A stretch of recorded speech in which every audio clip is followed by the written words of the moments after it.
Welcome back to the Gnostic Informant, and you're about to attain Greek Gnosis. Greek Gnosis. Which is just Gnosis. Yeah. Yeah. Just about Greek, though. Ereniki Gnosis. Yes. So we are resuming where we left off, which is page 107, if you're following in Hansen and Quinn.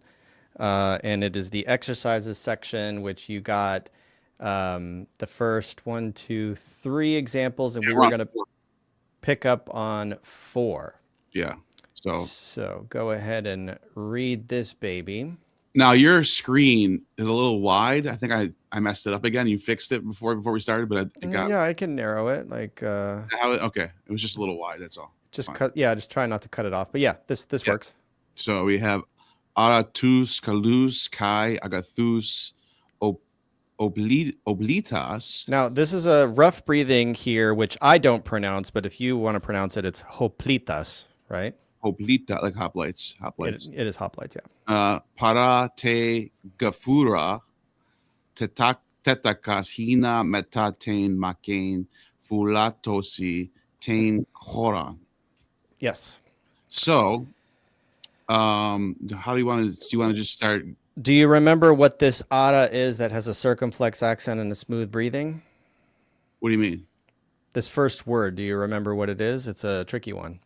It's isn't it the isn't it like something about the question, like it's so it's are you it's untranslatable. Yeah. It's kind of like, when you start a sentence with aren't you, and then you blah blah blah. You're just marking a question. In Spanish, sometimes they start out a sentence with an upside down question mark to they have question marks at the beginning and the end. So this is just an interrogative word that starts a question and it doesn't get translated a lot of the time. Yeah, so I was just that was a nice symbol. Yeah, so you were correct.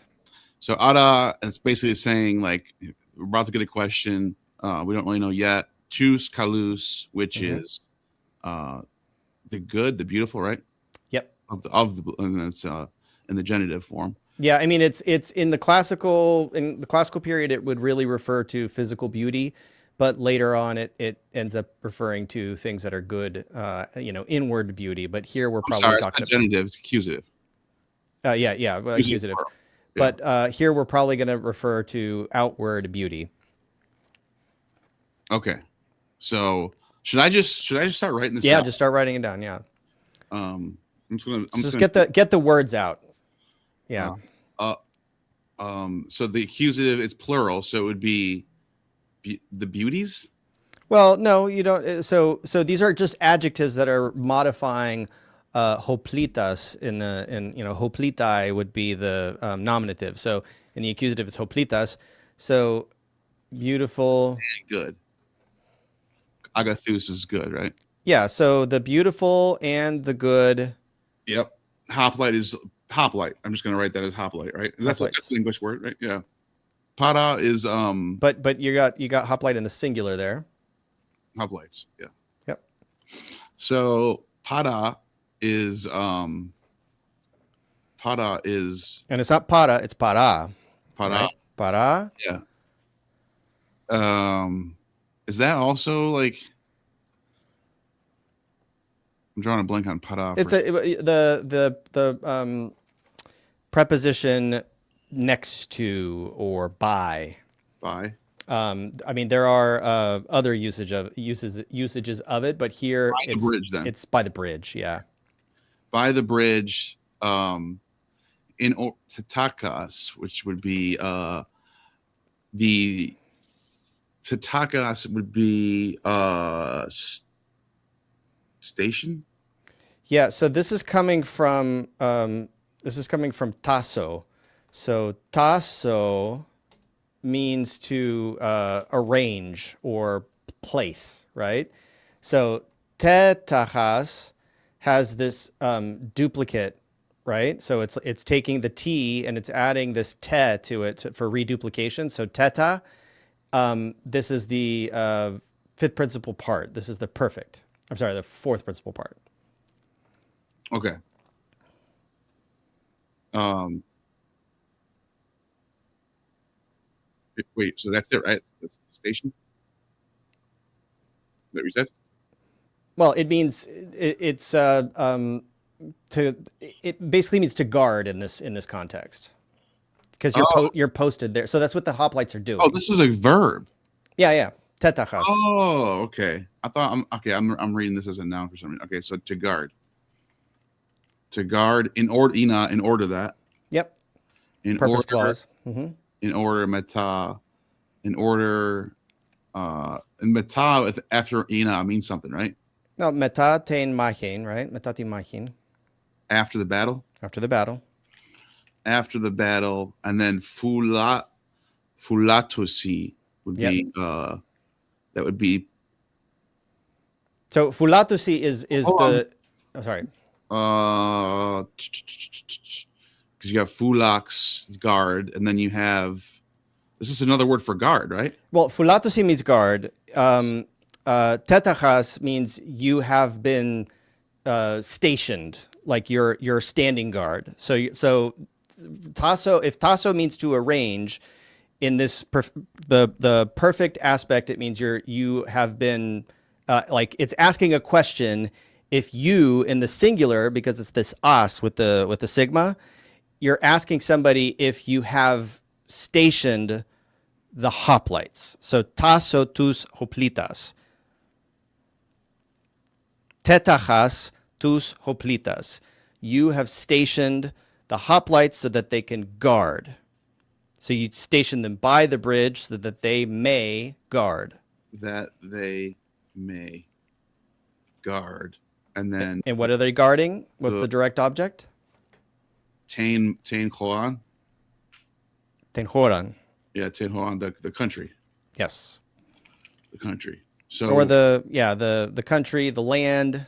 and it's a question, by the way, so we can Yes. Yes, you can get rid of the first one. And then we can and then let's have you. Yeah, so really that ara is sort Have of like you. have. Yeah, have you. Have you stationed? We can put this, or have you guarded or stationed? Right. Yeah, you already have guard there as the translation of philatosi. Yeah. So here tetachas is have you stationed or have you Stationed. yeah, Have you stationed or the posted. beautiful and the good hoplites? That's so far. That's correct. Yep. By the bridge. That's so far. That's still good. By the bridge, in order to. We can get rid of two. Yeah, and if you're going to translate the ina as in order to, it would be in order that they. Yeah. But you could also translate it as so. You could just say like so that they. So after the battle, they may guard the country. Yeah.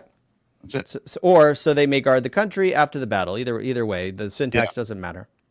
Okay. That's good. And then that is just a purpose clause. It's not a conditional clause. Most of the exercises here are conditional clauses, like the next one. Oi poitai biblia peri dices grapseon. Uh-huh. Tais musais, tais poieton, deois, ethuon, dikaioi, gar, oi poitai. Or so remember that oi is going to be it's hoi. I say e, but yeah. So we have if for a, so that's going to be Wait, I just realized something. We didn't actually break down what the clause was with this. We didn't. Yeah, and so you really need to do that before you start translating. Yeah. What are the aspects of it that stand out? And so 4 or 5. So we have a, right? Okay. Yeah. We have aeon here. So Yeah. what is that telling us? A plus aeon. So what I'm going to do is, if you don't, am I sharing your screen or are you sharing my screen? I'm sharing my screen, but they see your cursor. Well, I was going to go to the list real quick because since we haven't seen it in 2 weeks. Well, you can hop over to it on your end, and nobody sees it. Okay, so yeah, I'm just telling you guys that I'm doing that. So if anyone's like, oh, and by the way, so this is a long upsilon, but it ended up with a circumflex accent, so that was misspelled. I fixed it. So we have this. I think we should just show them the list that you made, just in case they want to see it. Yes, that's a good idea. I just need to. A plus on. We're going to look at A plus on. Okay, hold on a second. It's not gonna. I'm There's gonna have to maybe zoom. All right, so we have. Let me zoom out a little bit.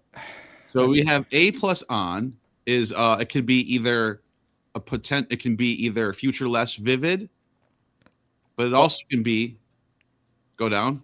Well, but okay, yeah. So it also can be those two. Yeah, it could be counterfactual. Well, if we're just talking about the A plus on, it could fit this pattern. Yeah. But we're not. But the indicator here is we're not dealing with the past indicative. We're dealing with the. Have we determined that yet, though? On our. Well, if you pay closer attention here. Let's go back to it. There we go. So we have grapsean. Okay, and how do you know that's counterfactual? Because this is the optative mood. Oh, okay. Okay. Yeah. So this is the giveaway. So you just have to know this is as soon as you see that this is the optative mood, then you know it's going to be because present counterfactual. Future less vivid. A plus on, optative mood on both sides. Oh wait, what does that mean? Present counterfactual? I saw that on the list. Present counterfactual would be A on when you have imperfect indicative on both sides. Yeah. Okay. Yeah. So here you have this grapsean. Future less vivid. Got it. Yeah. Future less vivid.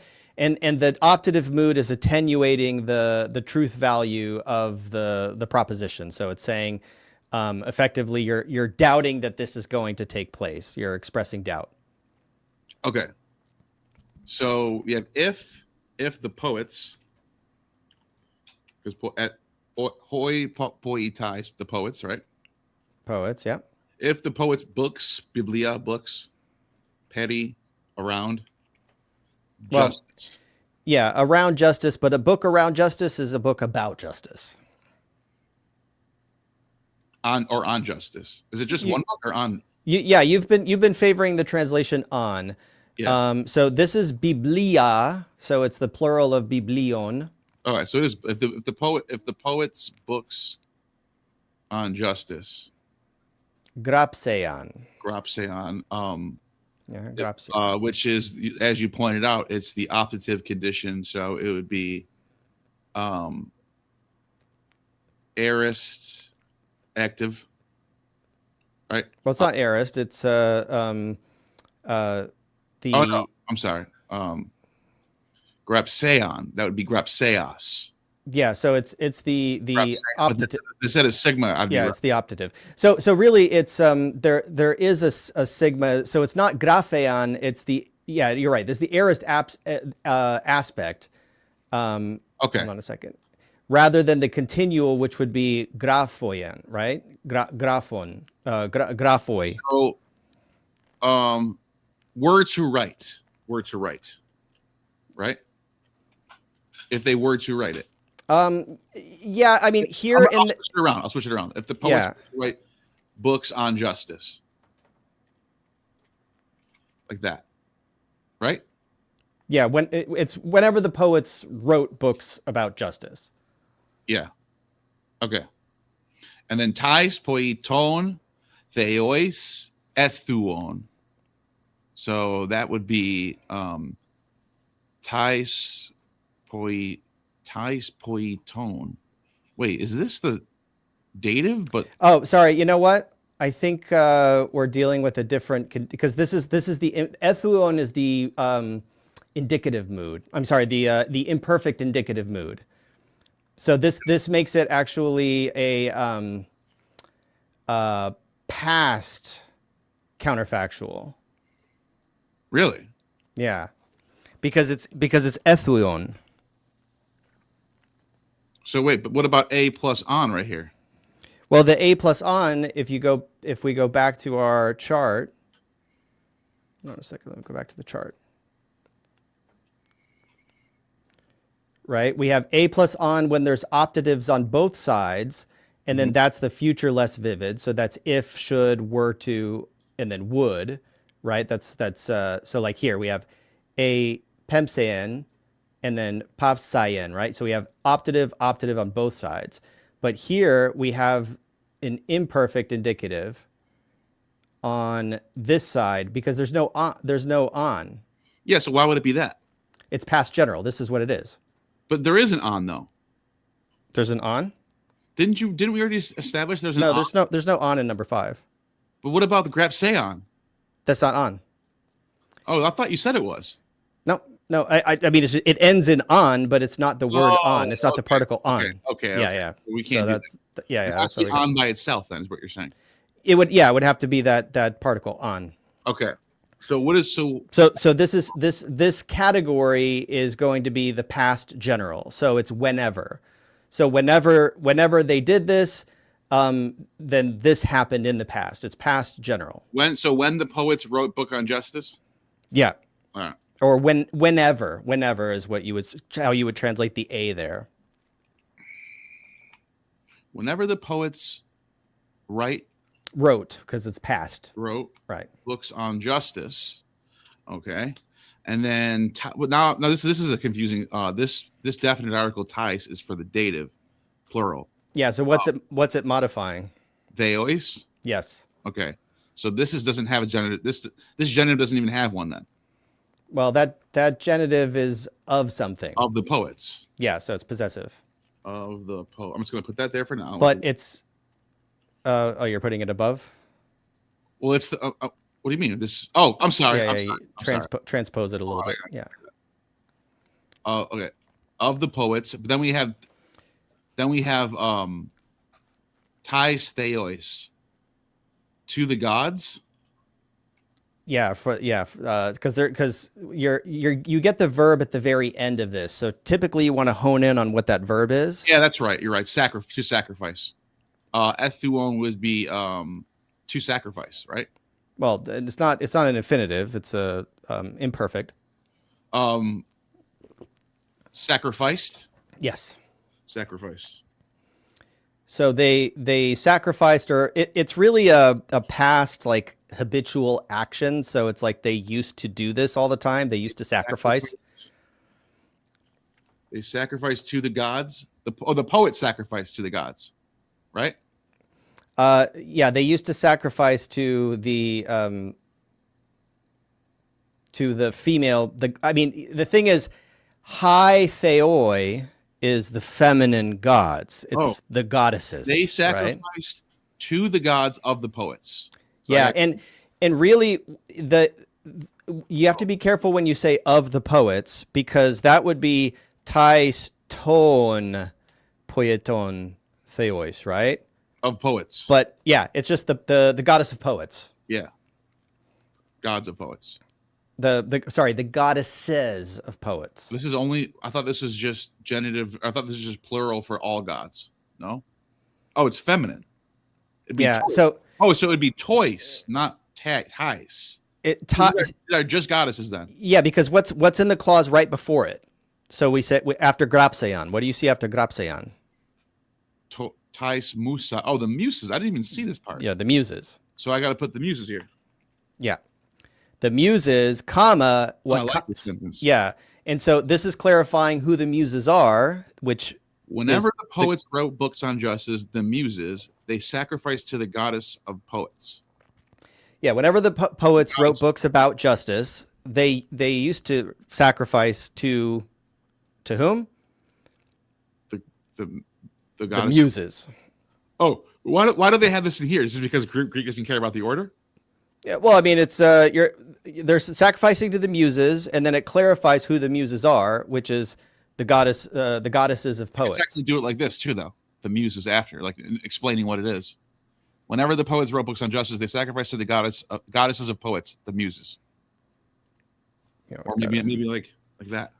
Hold on a second. This is getting a little sloppy. Boom. Okay. So whenever the poets,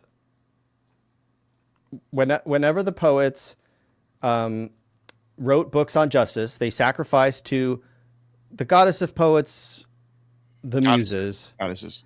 The goddesses of poets, the Muses. I would say they sacrificed to the. I mean, I don't see any reason why you have to remove the Greek word order. it would be the Muses, But comma. you still change it here though. Either way. But considering the fact that the Greek is fronting the Muses, it means that that's like the most important thing.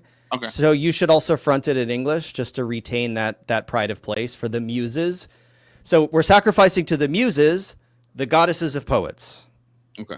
And that's exactly how the Greek flows. It's the only thing about the Greek is it's taking ethuon and is putting it at the end of the sentence, and we really can't stomach that in English. Right. It's just weird. Yeah. Now we got this final clause. Don't skip that. What do you mean? Dike gar ipit, right? Okay. Ipite. So dike oi gar hoi poetai. So 4, gar means 4. You start And that then- 4. And then for the poets are just. Yeah, for the poets are just. And here you have the poet. Yep. Yeah. All right. So now let's do 6. E tein demokratian luoite ho o kakoi politai luoitan kai tein and tais kalais nesois erenein. Yeah, erenin or Erein. erenin, right? Erenin. Yeah. For me, it's irinin. So yeah, itin demokratian lioitai. Let's do the clause first before I forget that. So we have a plus on. Yeah, we have a and on. We have And then where's the verb? The verb is luotoi, which is present active. Optative. Well, yeah, optative. So we got optative on both sides of the equation. We starting the protasis is an a. So we have an on in the apodosis. So that would have to be a plus on present. I'm sorry, a plus on with present optative. So that has to be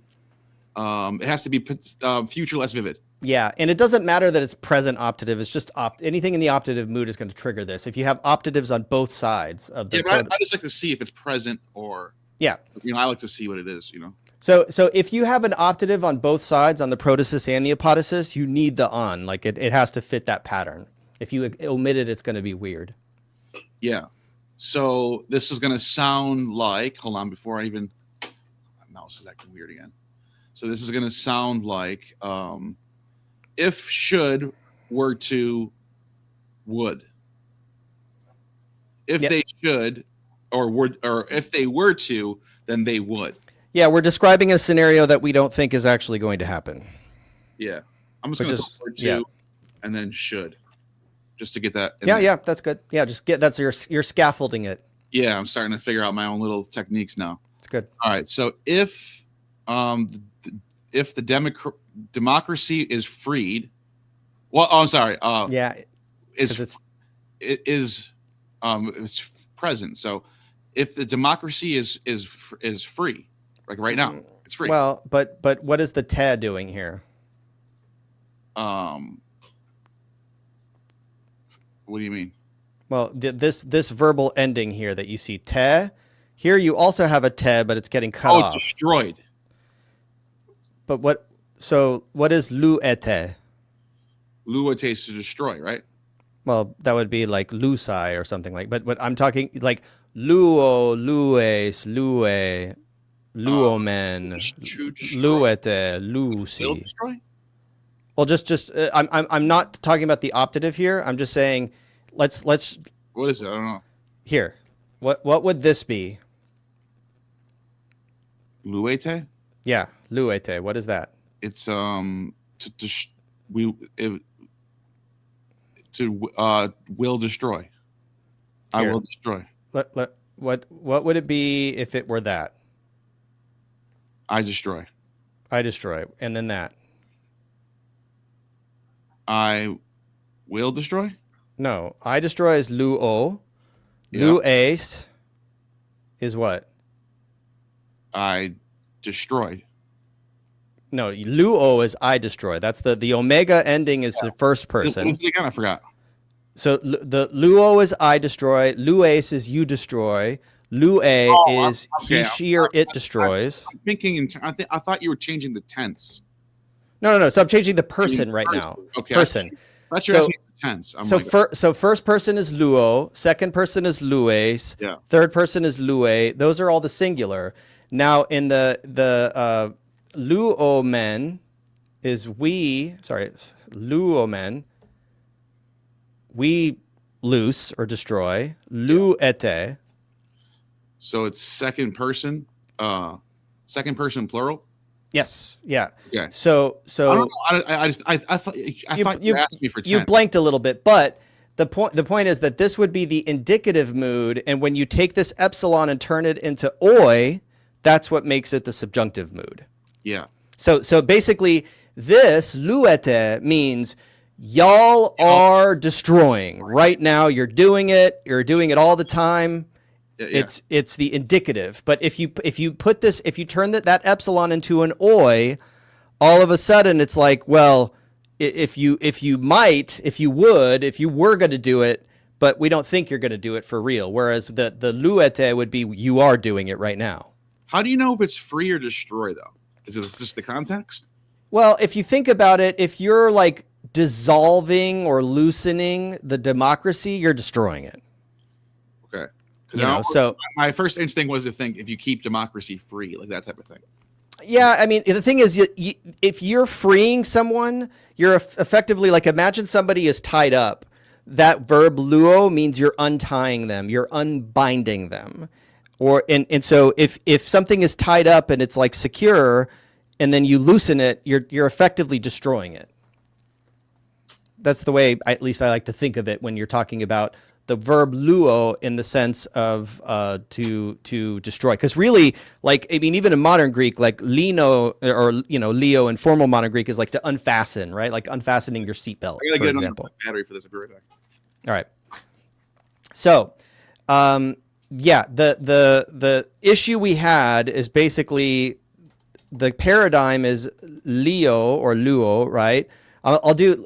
I know people are complaining about my inconsistent pronunciation, and that's just because I'm going with the flow here. So we have luo, I loosen, or I destroy in this case. Lues, lue. So this is I, you, he. Right. These are the endings that get tacked onto it. Luo, lues, lue. So I loosen, you loosen, he, she, or it loosens, we loosen. Luete, and then luusi, right? Now, typically, the way I say this is leo, lis, li, leomen, liete, liusi. But I'm modulating my pronunciation here for the sake of this lesson with Neal. So now we've gone from lu to luoite because this is the subjunctive mood, not the indicative mood. If y'all were destroying democracy, yep. O kakoi politai. It would, so that part would be it's vocative with the o. So it's calling out. So I'm going to put o here. O. Yep. Kakoi politai, bad citizens. Yeah, you evil, you bad citizens. Evil? Bad. Yeah, bad citizens. Yeah, that's fine. You can say bad. Y'all should. Mm-hmm. Y'all should. So we got kaitain and tais, kalais, nasois. Now, this is peace, this is islands, this is kalais, this is beautiful. Yeah. So you would if y'all were destroying democracy, y'all should now what does y'all should mean to you? Why are you choosing should there? Just because I was off the same. The chart for future less vivid says if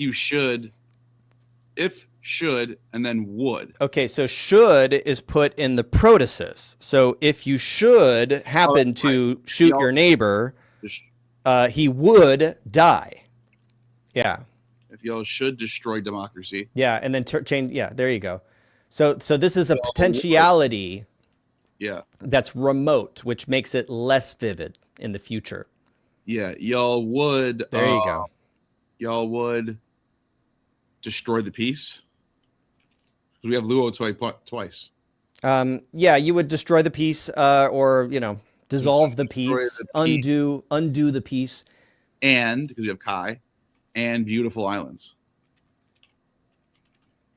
Well, it's actually luot an kai. It means you would also destroy. Y'all would also destroy so the peaceful, beautiful islands? Yeah, so you could put the kai in a different position, but basically the kai is modifying the entire apodosis by saying, if you should do this thing that you shouldn't do, and I don't think you're going to do it, this would also happen. That's what that kai is doing. Is it's actually, you would translate it as also. I see. That's good, right? Yeah. So you would also destroy the peace in the beautiful island. So it's entais kalais nesois.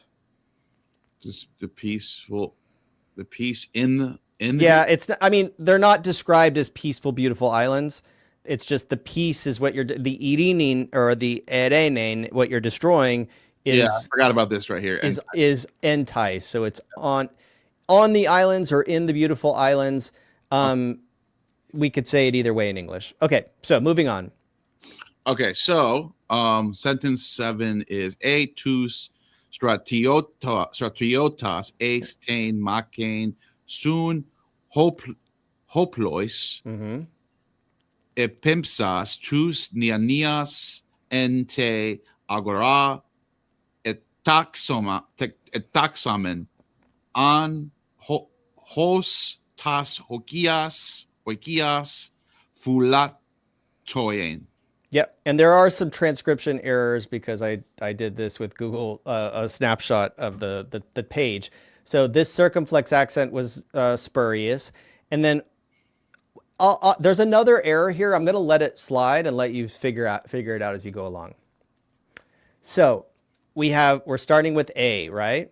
A. So we have A plus what? Let's just hone in on the verb here. Epimsas, which not is epimsas, right? Which is aorist and it's aorist. Indicative. Yeah, so we have the aorist indicative here, epimsas. Indicative. Sorry, I'm going to just color this stuff. Okay, so we have epimsas. So I have the A plus aorist, and then tus neanias ente agora et. What is that? A plus aorist is past counterfactual. Yeah, so basically we have two aorists on either side, which has to be past counterfactual, right? Okay. And we have the on as well. So we have if, had, would have. Yeah, so it's again something we don't would have happened, but we're casting doubt on it. So that's I just put that there. So stratiotas would be strategy, right? Strategy? No. Soldiers. Yes, soldiers in the plural. If the soldiers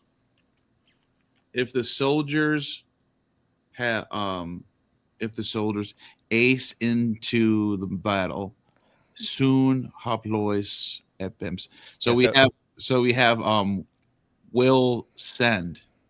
It's not will send because we're talking about a past counterfactual. Have sent the if you sent, right? Yeah, and this is where in English you would usually use a pluperfect and you would say had sent. If you have sent? Had. If you had sent. Yeah, because you're saying that like this didn't even happen in the past. You're doing this as like a hypothetical scenario. Yeah. So soon that's with, right? With is soon. And then soon hoplois. Hoplois is synoplois. Weapons. Yeah, with weapons. So that's where you get the word hoplite from, the soldiers with weapons. Yes. If you had sent the soldiers into battle with weapons, and then you would have because of the conditional clause, So then we get tous nianias, ente agora. So that's the young man. Yeah, and what do you notice is wrong with ente agora? The young men. Yeah, what do you notice is wrong with ente agora? It's ente agora. It is. Notice any typo there? It's the my fault. Oh, this should be matching with this. Yeah, so it needs what? It should have a dative subscript. Yep. So basically we need the circumflex accent, which I'm going to mark with a left bracket. Then I'm going to hold down shift and I'm going to hit that left bracket again to mark my iota subscript. And then I'm going to hit the alpha and boom, it's going to have an alpha with a circumflex and an iota subscript. So it's marking that dative case. If you had sent the soldiers into battle, the young men would have etaxamen. So that we already did that word before in a different form. So this is guard to guard. This is tasso. Would have guarded. It's not guard. It's not fulato. I kind of messed that up. It's not fulato. It's station. Oh yeah, that's what I thought. It's to like to arrange something. They would have stationed. Right? Is that the right? Now, what is the amen doing? Or what is men really? What is men doing? Oh, amen, so it's we. Yes, we station. We would have then if the young men have we would have stationed. Yeah, so it's basically like you sent the soldiers out into battle without weapons, but if you would have sent them out with weapons, if you had sent them out with weapons, we would have stationed the young men. The young men. Okay. Where? Hold on. Let me fix this.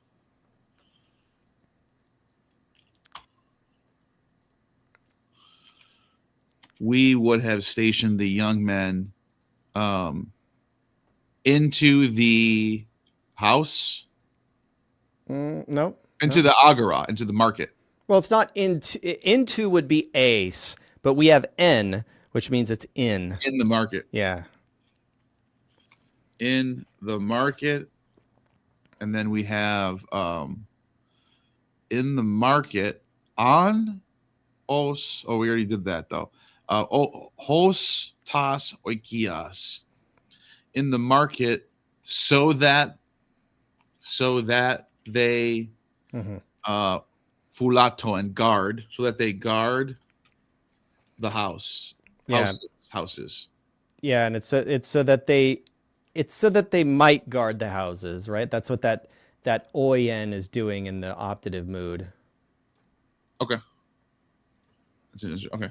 Because it's counterfactual. And then this os here is kind of performing a similar function to hina. The difference is that hina would take the subjunctive mood. So in proper, classical Greek, you would have this os. So that. Yeah, and it's all. But in this sentence, you would translate it as so that. In other sentences, you would translate it as like as if it were counterfactual. But here it's so that they might guard the houses, station them in the marketplace because the houses have some proximity to the marketplace. Okay. All right. So read the next one. So we have amen. It's not okay. Just to be clear. Hey. Yeah. Hey men to nianiu, and suke dikaya a de tu stratiotu suke adikos. So let's do this. We have. Why does it feel like this one doesn't have any clauses going on? Because it doesn't have any of the hallmarks of conditional syntax. So how do you find out what the clause is? You're basically off the hook for this one. It's a mende clause. Duh. No, it's a mende clause. The mende clause doesn't in and of itself negate this conditional syntax, but basically when you just scan the sentence, your brain should think like, okay, there's no ons. Yeah. There's no verb. You still found mende though, so I might as well put on one hand. Yes. On one hand. On the one hand.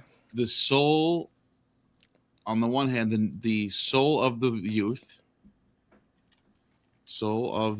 youth is just, right?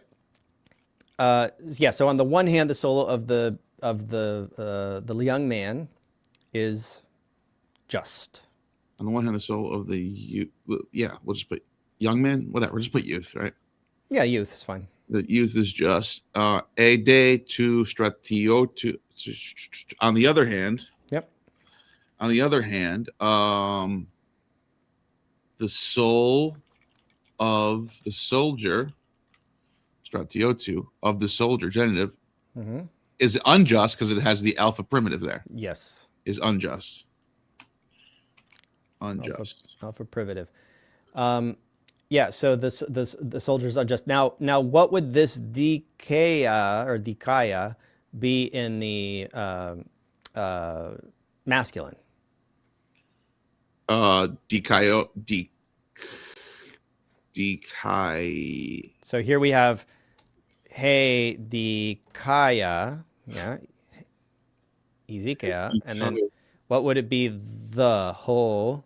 Same word. How would you spell it? Dikaya. No. What is it? Well, what Dikayo? is it? Dikayo? Well, you're missing something. What? Well, like, what would it be if it's like anthropos? Oh, anthropos. Dikaios. There you go. So it would be dikeos, but where would you get the stress? I thought this word was a feminine word, though. No. No? Oh. You're confusing it with the word DK? DK, right? Yeah. So that's just the noun, but we're talking about this is an adjective. Oh, okay. But where is the stress going to fall here? Where is the emphasis going to be? It's going to be in the dikaios. At the end? Yeah. Like that? Yeah, why not? Because this pattern wouldn't make sense if you had the masculine os with the ending in on the ultimate syllable, and then here you have this alpha feminine, and then the stress moved back. That doesn't ever happen in Greek. So dikaios. Dikaios. Yeah. So what's happening is that this stress pattern is called recessive. Because the stress wants to be as far away from this ending as it possibly can, and whenever you have a short syllable at the end, it can back off, right? It can stay away from it. But what's happening here? What about it? What? Why did the stress move from the iota here? What pulled it?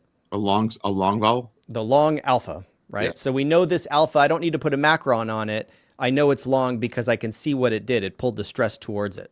Got it. And the same thing is going to happen here with adikos. You can see that the alpha privative is actually pulling the stress towards it. Yeah. Right. But if it were in the if you're going to say of the unjust to, it would be to. I'm surprised it doesn't get one of these. Why does that surprise you? It's going. Put that back on there again. Yeah. Because it's got the stress here, and then it just goes right to here. Yeah. So in Greek, the rules of elision don't actually allow you to elide this eta at the end of it.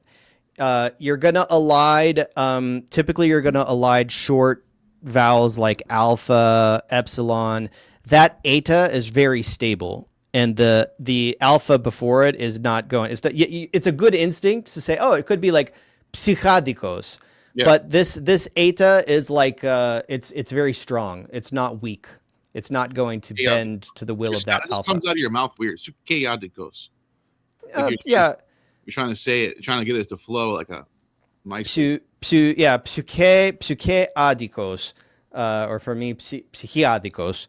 Yeah, it's like you have to go from E to A, or in my case, from E to A. Yep. It's a good instinct, but it just doesn't fit the actual pattern of elision in Greek. Okay.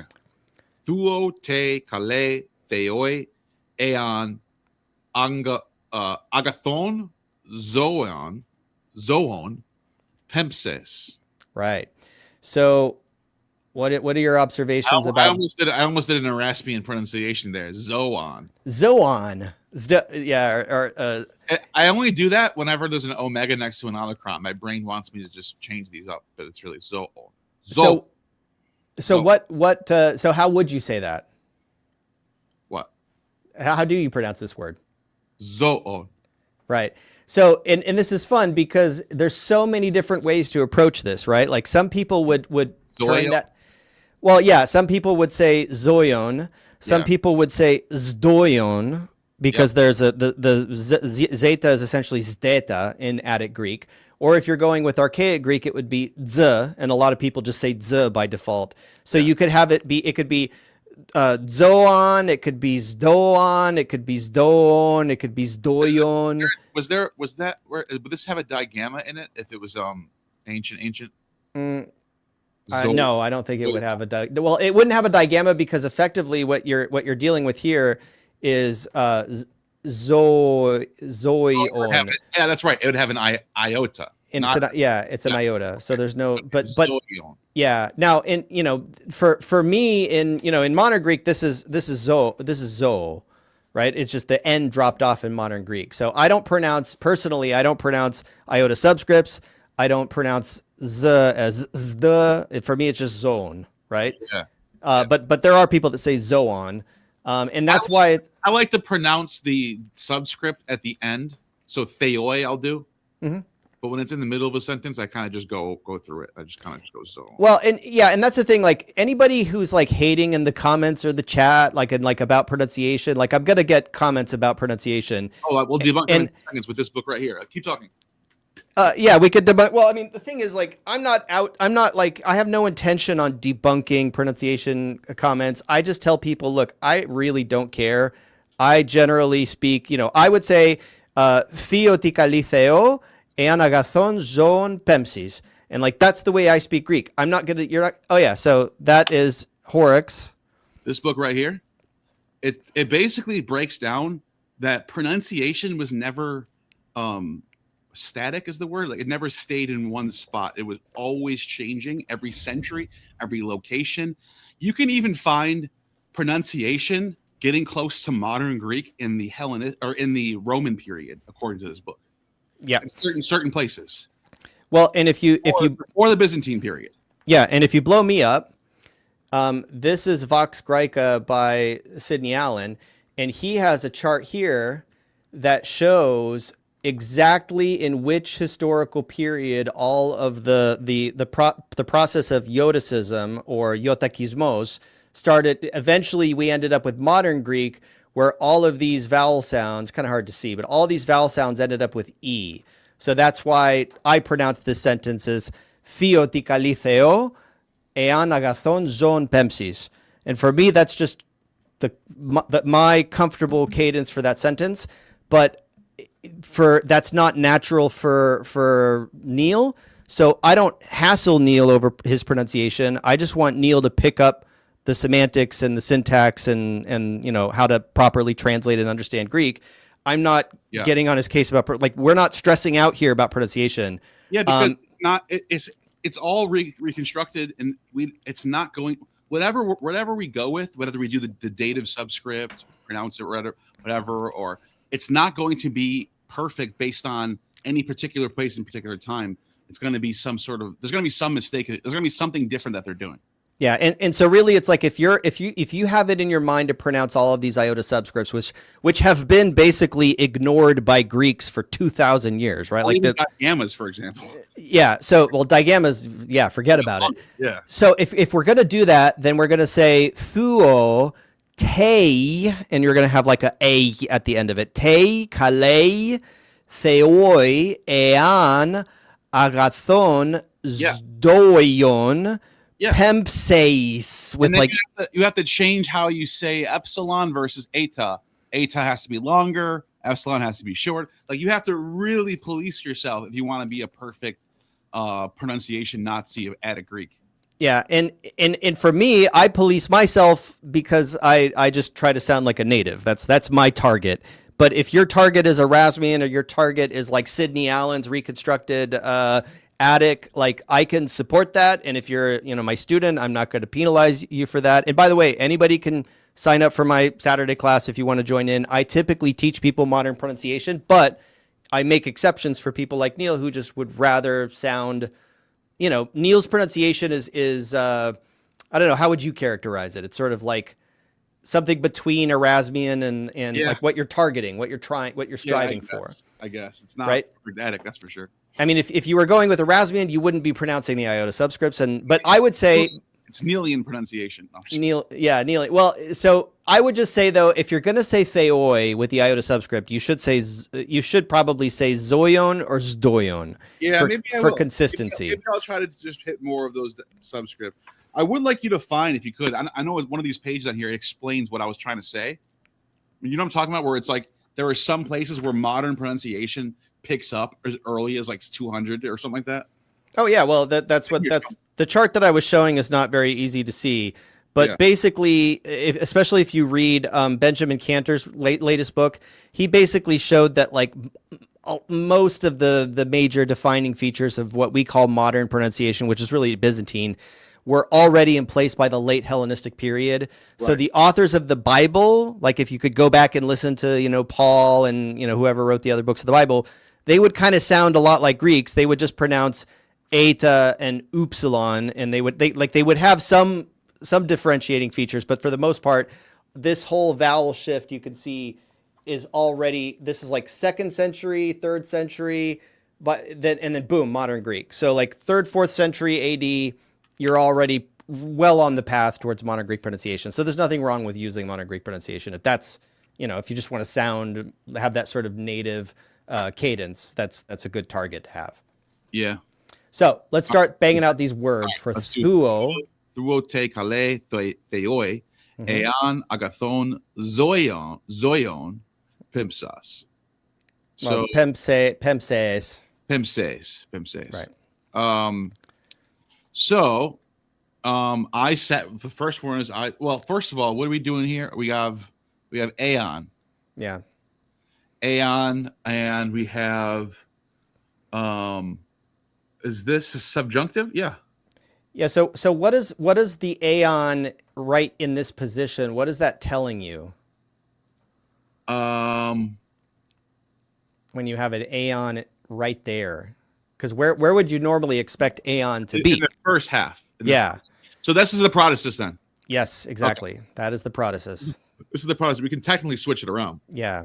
Protasis. So it's going to be so aeon plus subjunctive, right? Aeon plus subjunctive. That's why you're getting this iota subscript. Yeah. So we're talking about, this is future more vivid. Future more vivid, right? Aeon plus subjunctive, the future indicative. Yeah. Well, but the beginning here is. I'm gonna flip them. I don't care. I'm gonna flip them. I'm gonna translate this first. Yeah, but the future more vivid would have the future indicative in the apodosis, but here you have the present indicative in the apodosis. So if you know what, I think it's about time to show the chart again. Okay. Wouldn't this be future indicative? Or well, the very first word there is thuo, right? Yeah. So that is a present indicative in the apodosis. Present indicative. So it's present general? Present general. Oh, okay. Because you have aeon plus subjunctive in the protasis. I got that so far. And then I thought it was future indicative. Not thuo. Oh, it's yes. Sorry. Now, okay, but if you wanted to convert it to a future more vivid, how would you make it into? Wait a minute. What about pimpses? Isn't pimpses aorist? You're looking over here in the example? No, I'm talking about the one we're working on. Yeah, that's subjunctive. So wouldn't we have to work on that instead of thuo? So because thuo is in the apodosis. Shouldn't we be looking at the thuo is in the apodosis, and thuo is what, like parse thuo. Present active indicative. Present active indicative. Yeah, but So what about that's pimpses? That's what I'm saying. What about over here? that's subjunctive. So wouldn't that mean Aorist subjunctive. wouldn't it be aeon plus subjunctive then? It is aeon plus subjunctive in the protasis, but in the apodosis you have present indicative. Oh, I'm sorry. Thuo. I got you. Thuo. Okay. Now, if you wanted to make it the future more vivid, what would you change? You would change one variable. What would you change? We change the thuo. And you would make it what? You'd make it into a future indicative. How? You would thuso. Exactly. Bingo. See, I'm getting better, man. I know. Yeah, I didn't even have to give it away. So you would say thuso, and then that would change the entire construction. That's change the entire sigma makes it future. Exactly. Yep. All right. So if remember, I'm doing this first. So we got an animal. We got animal. Mm-hmm. Yeah. We got a good animal here. Is that what that is? A good if you send, that's you send. If you send the good animal.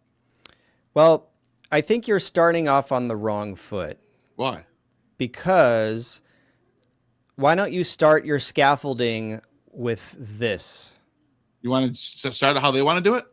Well, just think about it. If it's a repeated or general relationship to the present, right? Ean pemse pauusin, right? Pauusin.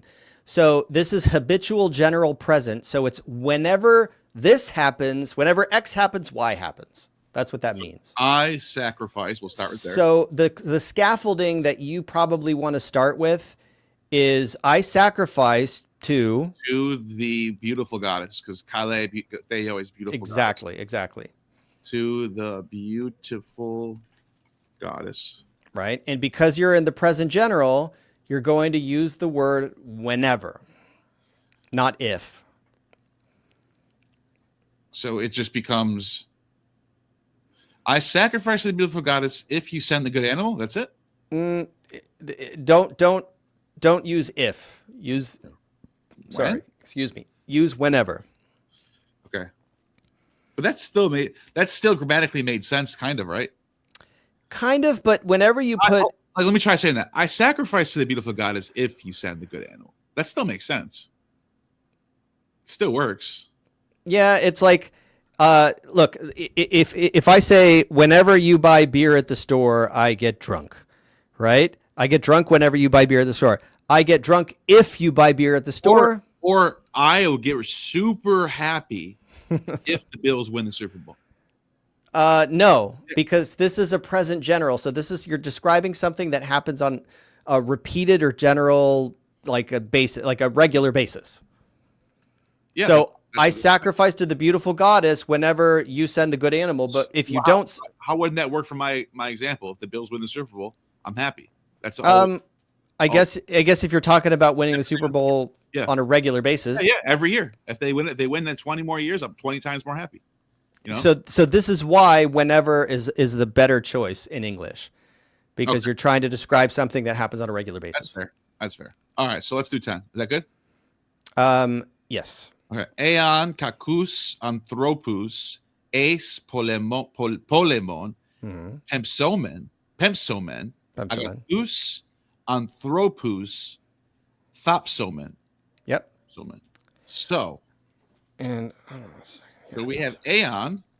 We have aeon plus. And then we have thopsomen, which would be.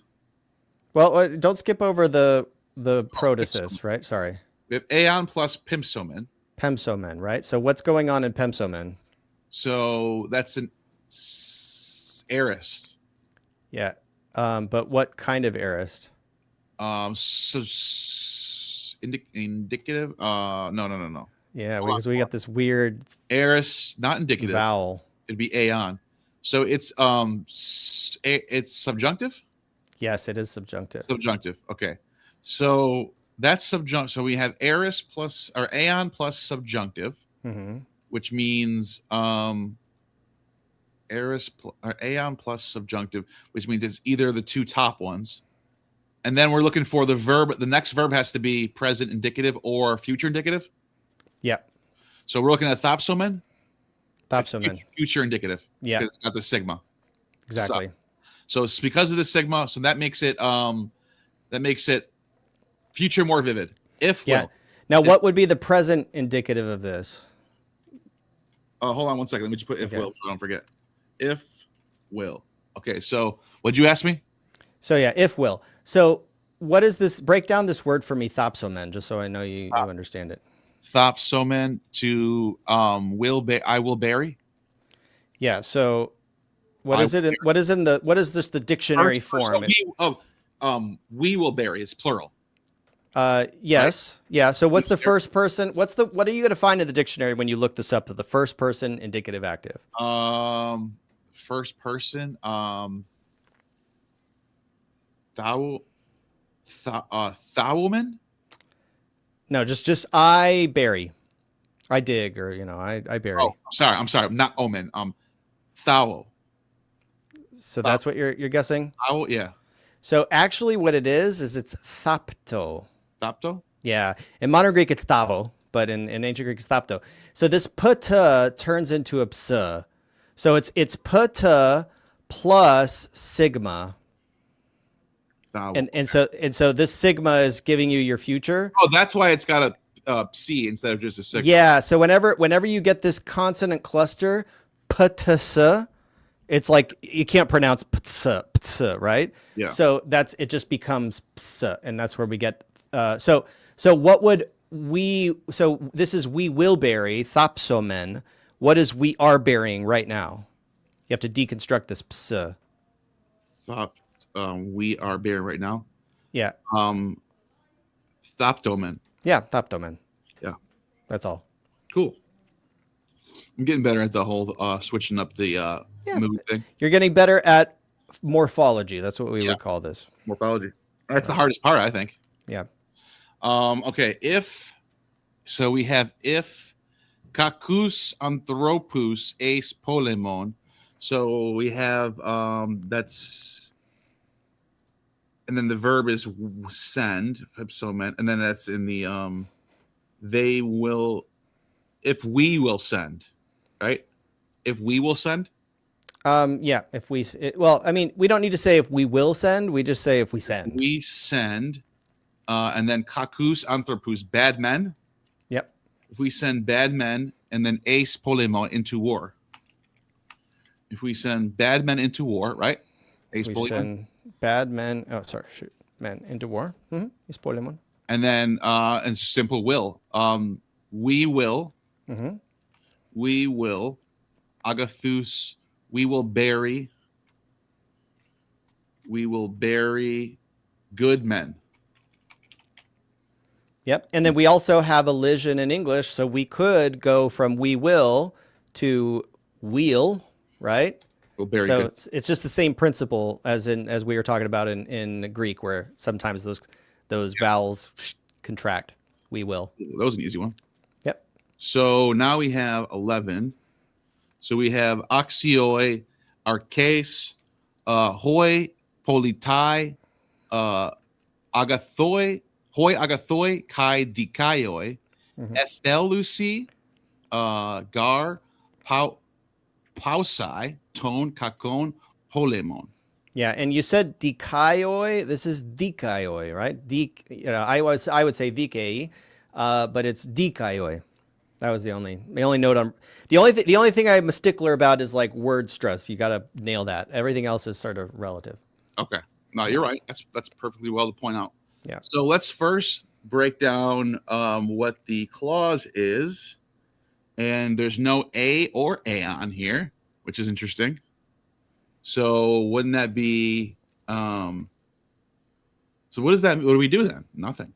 So yeah, if you can't find any indication that we're working with, it's this is the curveball that they throw you, where it's just like, this was not conditional. So we just start translating then, right? Yep. Okay, so let's start with the verb. I think that's the best way to start, right? The verb would be it is if there's a verb. There's no verb here either. There's no verb, right? Holy shit! Wait, there's a verb over here though.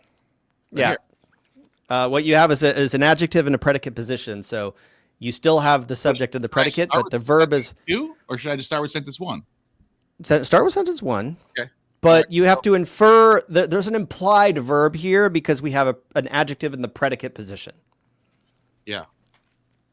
So we have axioi, which is. So just start with axioi. What does that mean again? So axios, I'm trying to think of an English loan word that has axios in it. Is this from our vocabulary? Yeah. In our vocabulary? It was? Axioi. I'm drawing a blank, man. I really can't remember. Axios means worthy. So this is like Worthy. Okay. axios, axios, o theos, right? Like worthy is our God. Worthy. Axiom is the word axiom, axiomatic, axiology. Axiology is the study of worth or value. Our case means governor, right? Well, in this case, arche, so ruler or ruler. It's tricky. Arche here, in some instances, first. Arche, the first.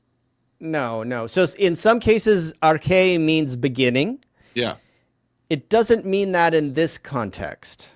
But let's keep going. Just whatever. Okay, just spit the words out. Just get them out. Like barf the words onto the page, and then we'll figure it out. And then hoi politai, which would be the citizens. Yeah, the citizens. Citizens.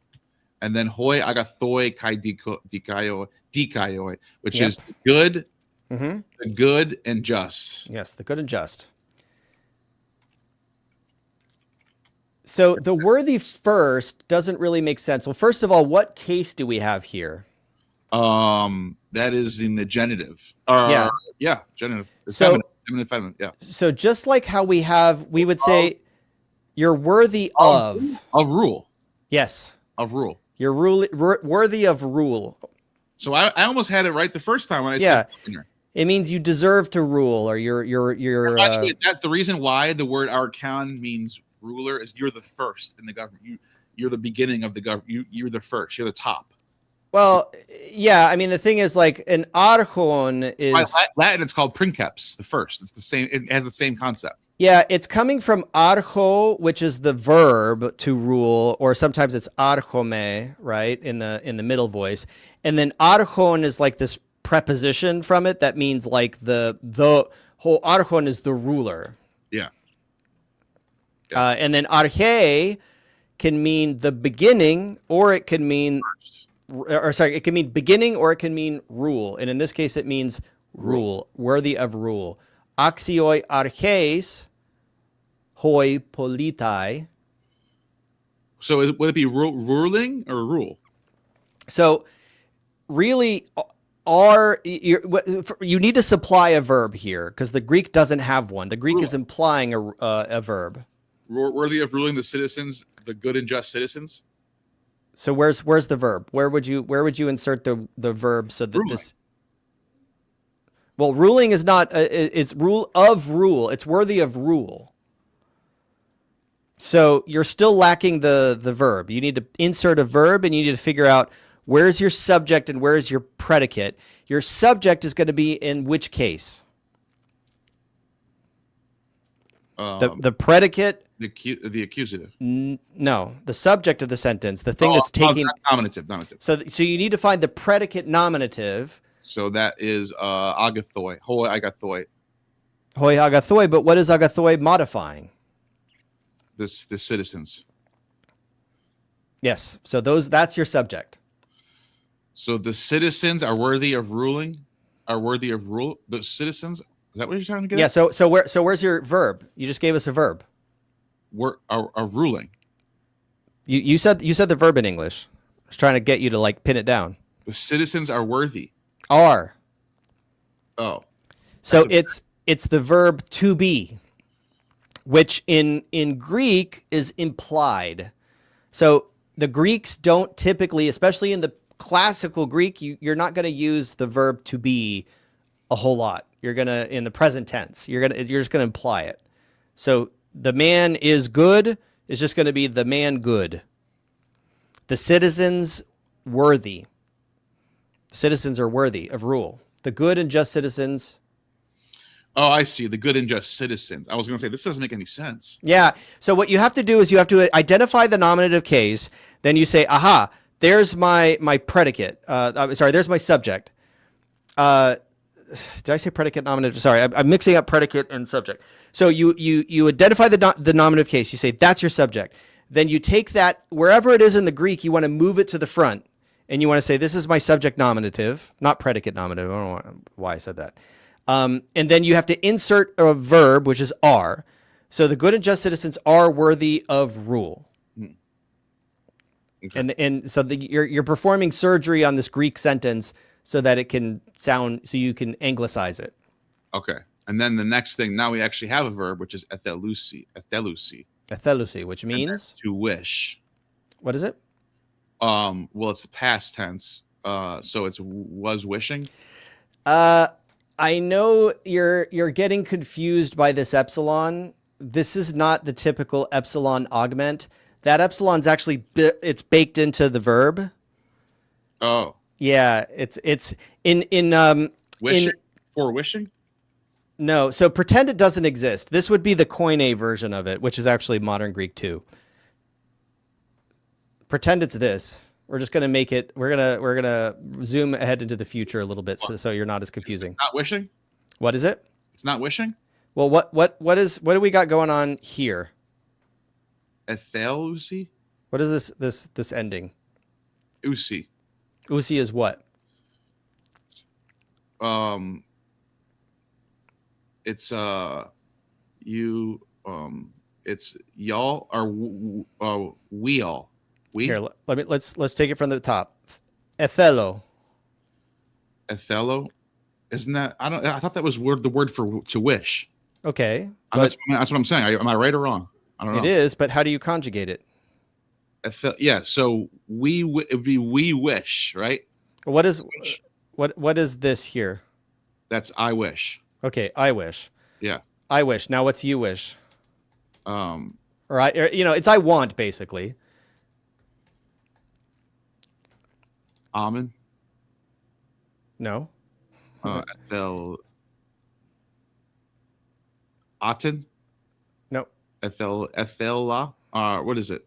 I don't know. What is it? Ethelis. You wish. Yeah. He, she, or it. He, she, or it. O is ain. Ain. No. Athelain. No. Athele? Yeah, atheli. Oh, right? Athele. Is there a movable new there though? No. No? Okay. No. The next one's ethelamen. Yeah. Ethelomen. Ethelomen. Right, because we're just doing indicative mood right now. So this is I, you, he, we. I'm gonna do want here. Okay, fine. We're already doing wish. Wish, want. Ethelomen, and then y'all. You guys. Aten.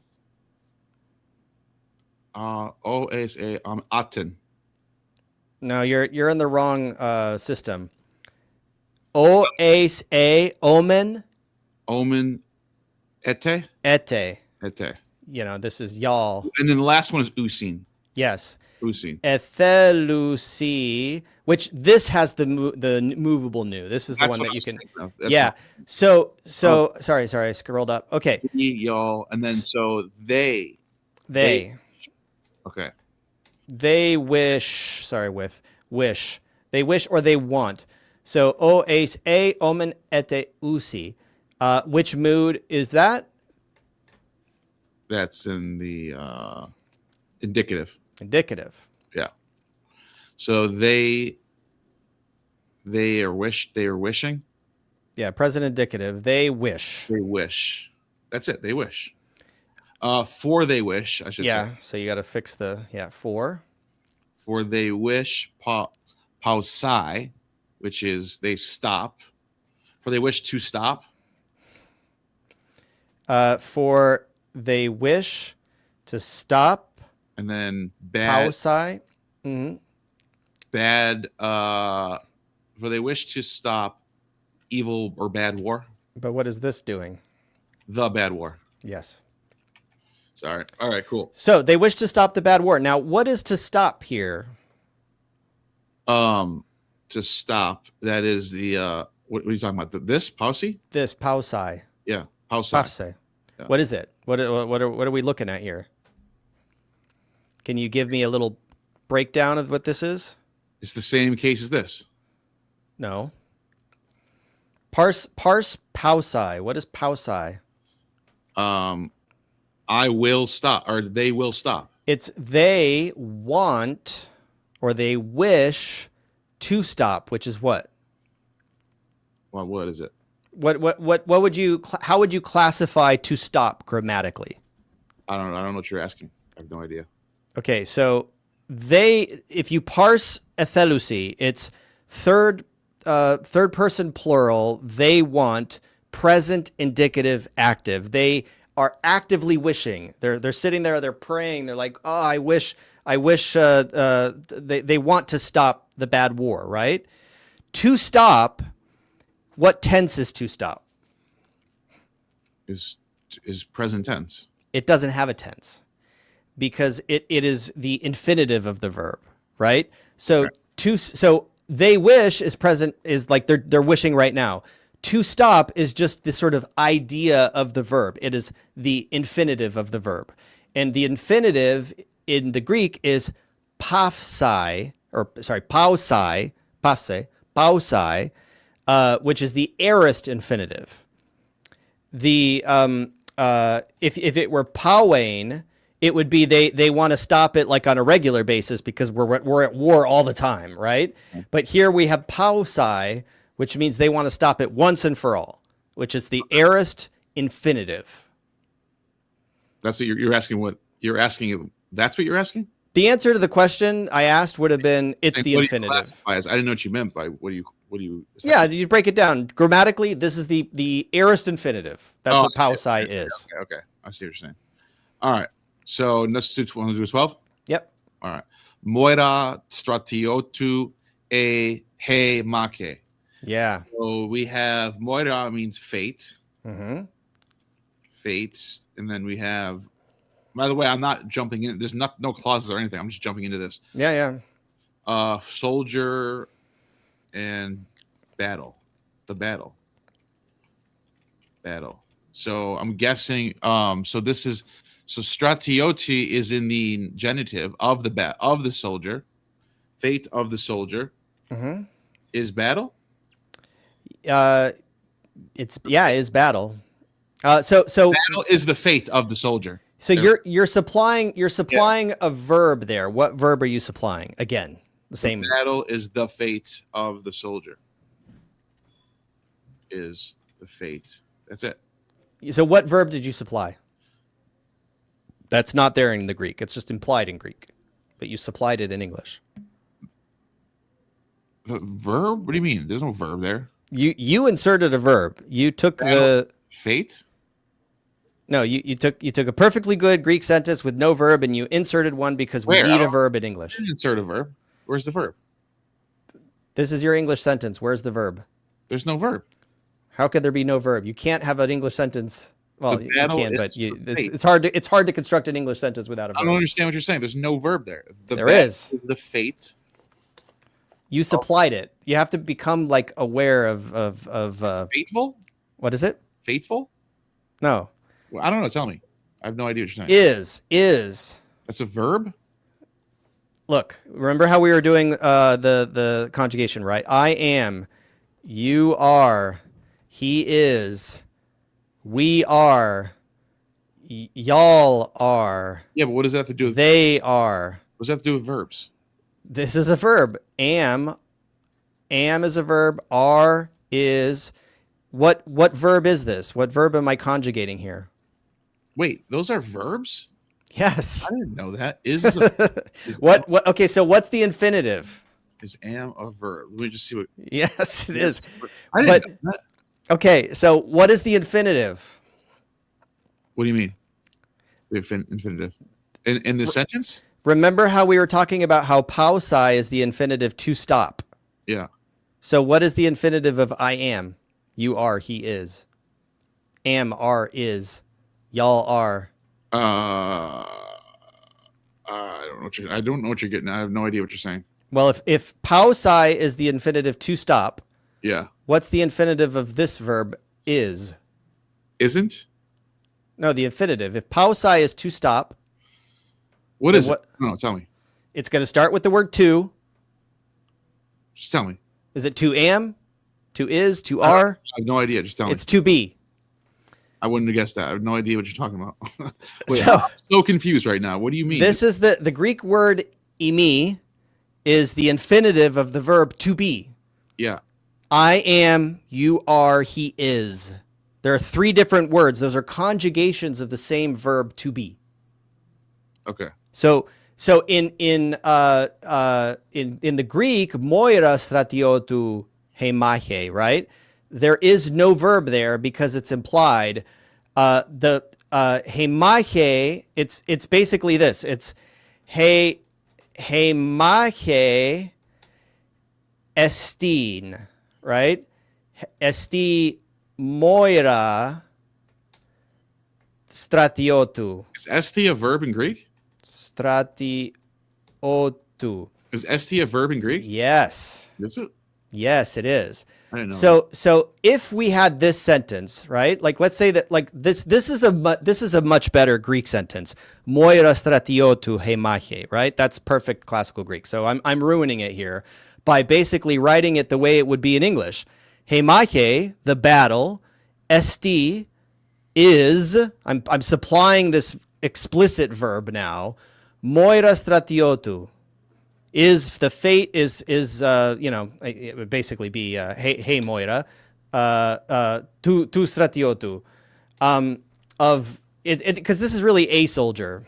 So basically, if I wanted to anglicize this sentence or modernize it, this is really like kind of this is the way that this is the eventual direction in modern Greek, right?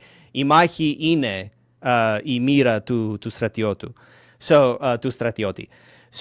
So here I'm supplying this verb that in ancient Greek you don't need esti. You just don't need it. It's like it's you start getting it in the koine. When you read the Bible, you're going to see esti all over the place.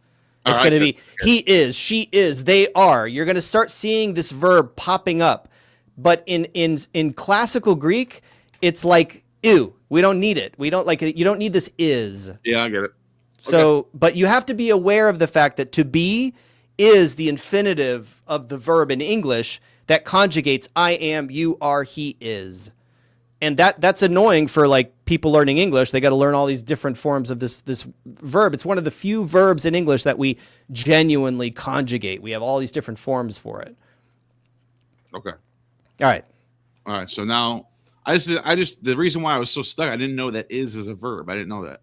I thought verb is always like running, kicking, shooting. I thought it was always like well, those would be we would call them gerunds in English or participles, depending on how you're using it. But run, okay, the infinitive of the verb is to run.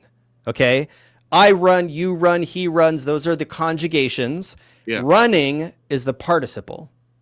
Okay. So it's just most people get through, like most Americans, let's say, get through high school and they like forget that grammar. It wasn't really hammered into them because our language doesn't really demand a deep understanding of the grammar. And most people, like when they get to college and they learn foreign languages, that's when they have to all of a sudden learn this grammar that they didn't fully internalize during high school. That's totally normal. So it's not like you shouldn't feel inadequate. This is just the way that I'm speaking as an American who had to learn grammar through learning a foreign language because it's just our education system sucks. What can I say? Okay. All right. Let's do the next one. Hopos agathon biblion grapseon. Grapseon. Yeah, grapseon. Ho poetes ho dikaios. Tois theois zoya kala ethuen. Yeah. Sorry. So this what is the hell you got going on here with all these fucking marks, man? There you go. It's a macro. It was a macron in the text that I scanned, and it turned it into a circumflex accent. So you threw me off on that one because it is a long upsilon. So do we see any indication here of what kind of conditional sentence this could be? Well, there's no aeon, there's no a. Yeah. There's really nothing on here. Nothing there. So this is not conditional. This is breaking the mold. So we're just going to translate it. Yep. All right. So we'll start with the verb, grapsein, which is to write. It's aorist, right? No? It's not. It's well, yeah, it is. It's the aorist optative. So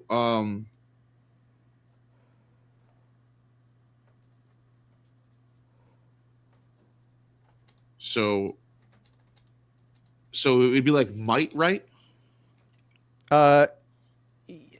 Yeah, it's he might yeah, might right. Like it's like we think he would in a certain circumstance. Okay. So let's start. Or like he could, there's the potentiality for it. In order that he might write a book. That's good. Good. Hodikaios tois theois kala ethuen. So then ethuen would be imperfect. Yeah, there you go. Imperfect. Sacrifice. Yep. So sacrificed. Right? Like past done, like it's already done. Yeah, he did. Well, ethuen is the imperfect, which means that he didn't do it once.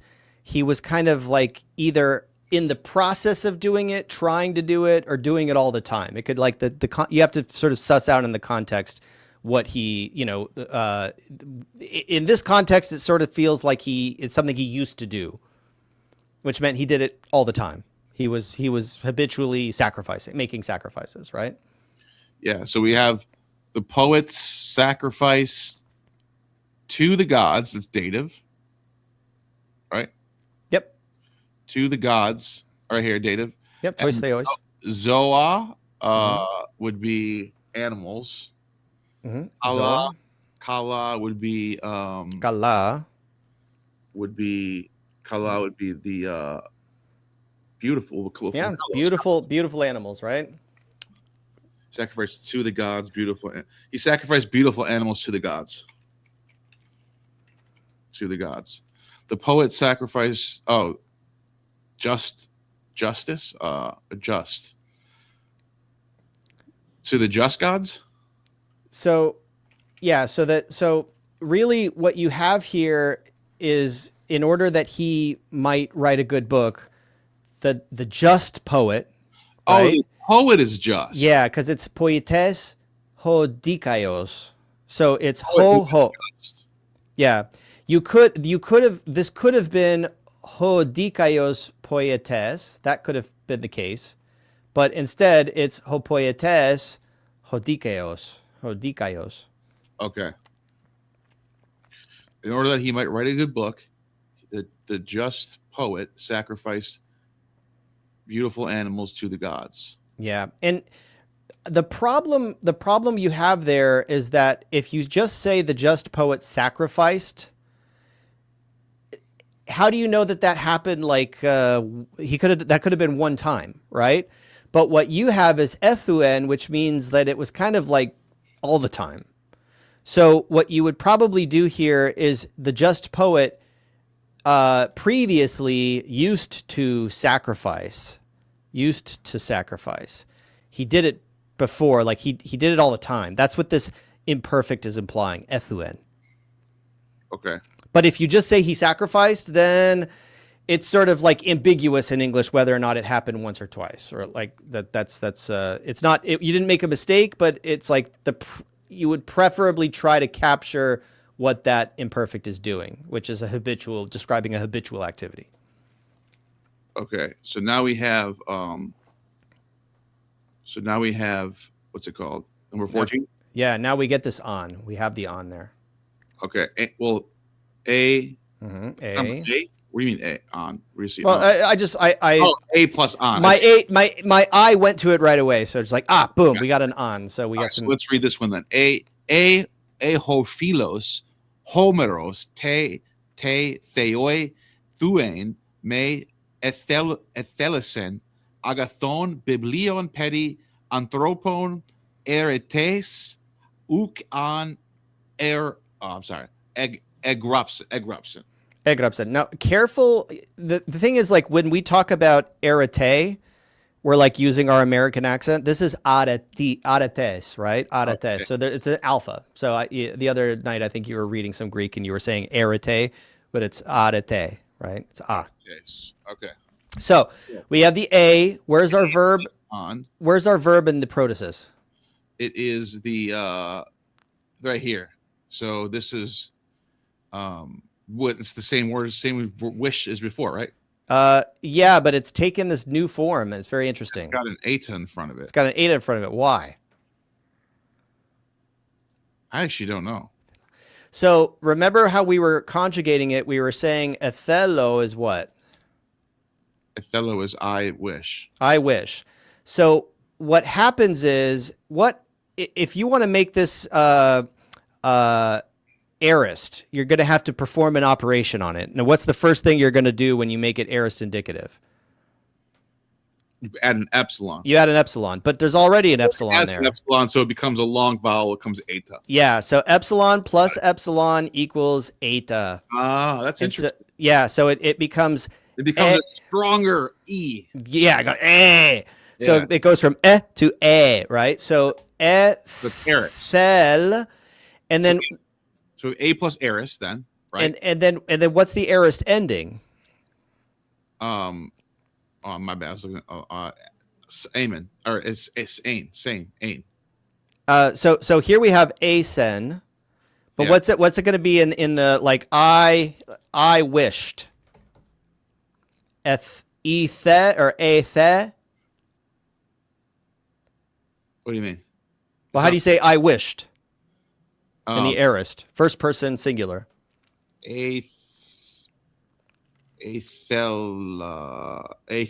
athela. Okay. Yeah. But you got this, like, sigma that you would need, right? Athelson, right here. But this is the third person singular, he, she, or it. You're trying to go to first person? Yeah, just I wished. Athelso. Athelesa. Athelso? Athelesa. So the funny thing is that ethelo turned into thelo in the Koine, in the Hellenistic Koine dialect. That's what it is in modern Greek also. So thelo just means I want. You'll hear, like, Jesus in the Gospel says thelo. That's why thelema comes from this word. Yeah. So, like, in modern Greek, it's thelo. Doing wish, like magic, like you're wishing for things. You know what I mean? Thelema. Yeah. Yeah, exactly. So thelima, like that. Thelima, the will of God, right? Yeah. So ethelo became thelo, but It could be I will, I guess. yeah, but the past tense ethelisa or ethelesa, it retains the eta even in the Koine. It's very uncommon to see something like thelisa. And in modern Greek, it's actually ethela, I wanted, which is interesting. So ethelisen is what? How are we breaking this down? We already did that. And then we just say it's to. Didn't we just say it's aorist? Yeah, so aorist. Yeah, aorist. To sacrificed. Well, what is may doing here? If. It's not if. The if is a, but we have a may here. But we don't need to worry about it too much. We're just identifying this as a plus aorist in sacrificed in the protasis. Come on, Yeah, not sacrificed. yeah. It's the negation, right? Yeah. And then we have an on in the apodosis. And that means so that means okay. That's we're talking about past counterfactual here. Yep. So that means it's going to be if had would have. Yeah. And sorry, I'm going to get if boom. had would have. Okay. Yeah. Boom. So now you got the scaffolding. Yeah. So if the friend had, well, we have Homer and the friend are both the nominative. Yeah. So it's a little deceptive. So here I'm going to get if Homer the friend. Okay, Homer the friend. Run with that. How else could you say something like Homer the friend? If Homer the friend had Okay, Homer, well, the friend, we'll leave it. We'll leave it for now. if Homer, the friend, had wished, if okay, hold on a second. If beloved, what about if the beloved Homer? There you go. Yeah. Bingo. Now, in this case, it's not going to be the beloved Homer. It's going to be the Homer who loves people. In other words, he's the friendly Homer. Oh, it's an adjective here. Yeah, if the friendly Homer, it is the adjective. That's the trick, is that typically when you see philos, you're like, ooh, that's a noun. Here it's an adjective. So it's the friendly Homer. O philos homeros, or homeros, right? So if had not, we have may, had not May, good. been sacrificed, have not sacrificed. Well, what is may negating? May is a negation that goes in the protasis. In the apodosis, you would get what negation?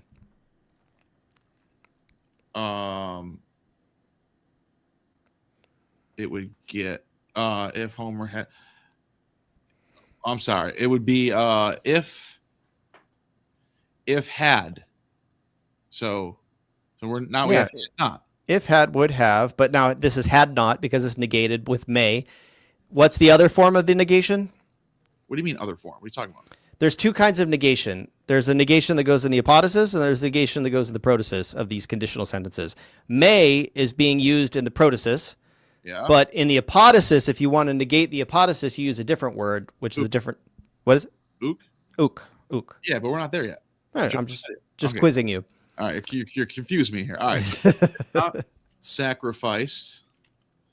If the friendly Homer had not sacrificed to the god, right? Yes, but what is may negating? May is negating the word right after it. This is where Greek syntax actually really matters. Most of the time it doesn't, but sometimes. If the friendly Homer had not wished to sacrifice. Yes. To sacrifice to the gods. Yes. I got you. Okay, now, what do we have here? What is wishing to sacrifice? If you want to say, well, I mean, me athelisen means he didn't want to. Just, if he had not wanted to, or if he had not been willing to, that's what it is. Had not been willing to. I like that better. Yeah. Yeah, that's the right choice. Exactly. So because we harped on this for so long, I just have to ask, what is to sacrifice? What do you mean? What's the Greek for it? No, to sacrifice. What is that? How do you categorize that in English? As a verb? As a verb. What kind of verb is it? I forgot. What form of the verb? Because the reason you have to learn this is because you have to know what you're translating thuein as. So what is thuein? It's a verb, sacrifice. It is a verb in which case? I'm sorry, what is the time of the verb? So is it present, future? Present. Present, and then it is the what? What? Infinitive? Infinitive. Yeah. Think of it as being timeless. That's why it's infinite, right? Infinite. I was just saying that. Yeah. So a finite verb. I just said that though. Why'd you ask me that? I just said that. I'm asking you to. I go. It's always happening. That's what I said. Well, it's happening habitually. Yeah. Because it's the continuous infinitive, as opposed to thusai, which would be what? Just happened once. Yeah, it just happened once, and it would be categorized as what? Sacrificed. He was to sacrifice one time. Yeah. Now the thing is, if it were thusai, me thelisen thusai, how would the translation be different? It's a trick question. It might not be different. It wouldn't be different. Yeah, because we don't have anything to distinguish the aorist infinitive from we just say it the same way. Yeah. So whenever you have the word to plus a verb, that is the infinitive, which means in Greek it's going to either be continuous or it's going to be like one time. Yeah. Okay. So if the friendly Homer had not been willing to sacrifice to the god, he would. And then we have to go with Agropsin, which is Aorist. That. And he would not have written. Yeah. Ook. Ook. So remember I was saying what's the negation in the apodosis? Ook is the negation in the apodosis. Have written. He would not have written. And then we have a good book, agathon biblion. A good book about or on Perry. Yep. On anthropon eretes, on the virtues of humans. Yeah, you could say on human virtue. That was a good instinct. Yeah. I mean, it's not exactly the way it's like, it's not anthropine aretes, it's anthropon aretes, but it's on the virtue of humans, which sounds stupid in English. So you would say like on human virtue. Human virtue. Yeah, that's better. Yeah. All right. So what's the next one? We have philoi eon dia dia tain tu theu boulein lusomen tain demokratian pimsomen tus politas tus arches anaxios ectes horas para tus en te nesoi xenus. All right. That was a mouthful. Yes. So we have aeon here. Yeah, we have aeon, right? Plus we have. Where's the verb? Lusomen. Lusomen. What's be a aorist subjunctive? Yes, it's good. So we have aeon plus subjunctive. So we're on the top two, and then we need to know if it's future indicative or present indicative. So now we go down to. So just quickly scan the apodosis and find the verb. There we go. Right here. So then that is a subjunctive. Is it? Well, here we have a subjunctive with this omega, right? So these long vowels are going to tell you, they're going to scream subjunctive, but we don't have a long vowel here. We have a short vowel. So it's not subjunctive? If it were subjunctive, what would it be? If it was subjunctive, it would be... Oh, never mind. It's got to be either present. Yeah, if it were subjunctive, it would have the big O, but it has the little o. Yeah. So we're talking about, this is going to be pimsomen.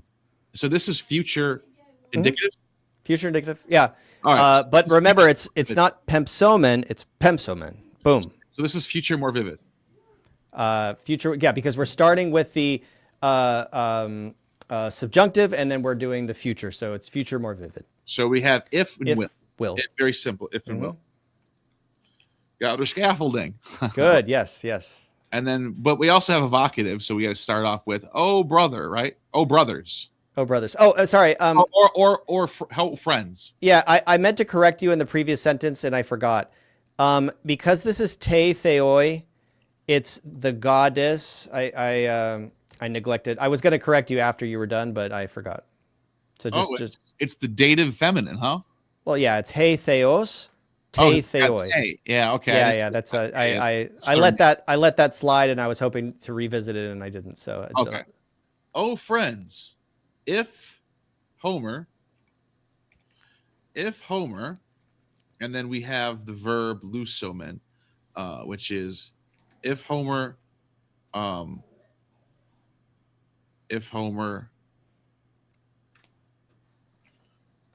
Wait, why do I have Homer in here? What am I doing? That's not Homer. My bad. I literally was looking up here and just threw that in there. Yeah, sorry. Because they both have O philo in the front, so I got cut off. Okay, let me just go back here. Okay, aeon. If dia, which is through, if through to theoi, so we have lusomen. If we destroy the democracy. Democracy of God. Wait, but you're so yeah. Oh no, I'm Through sorry. The will. The will. well, because you have the Through the will of God. If through the will of God. yeah. Yes. If through the will. Through the will of God. Now it's not. It is to theou, but in this polytheistic lowercase theta context, you could say this is a definite the will of the God. It's a definite God. We're not in Christianity yet, right? Yeah, So just Apollo's will. yeah, so it's at the will of the God, Yeah. you know. If through the will of the God we destroy the democracy. Yeah, we destroy the democracy. It's something Apollo wouldn't do, by the way. Yeah, Apollo would manipulate us to fulfill his will and destroy the democracy. Yeah. Pimp so men, and then we have we will send. Yeah. We will send. Whoops, I already had will there. You already had will, We will send let's see, tus politas. That's wait, that's not the right this is not right. Wait, something's up here. Why? Tus polita. Oh no, that's right. It just has the weird accusative thing going on. It's not weird. It's just which declension is it, right? It's the second declension? Nope. It's first? Okay. Yes, first. We will send the citizens. Yep. We will send the citizens our case, and that would be we will send the citizens rule. We will send the citizens rule. Yeah, we're just going word for just spit out the words. Yeah. Unworthy. Ek from the country. Ek koros. Yeah. Para is the preposition from the country, and then in the islands. Yeah, or on the islands, in the islands. On the island. We usually say on the islands in English. On the island. Island or islands? What do you which is it? Island. Yeah. Xenu, strangers.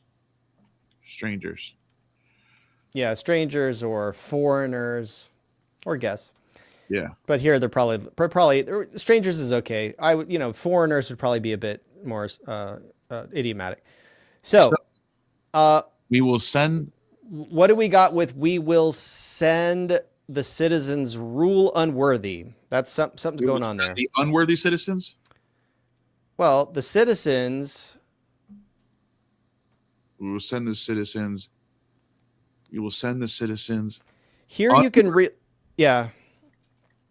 Unworthy? Rule? Unworthy. Okay. Of rule?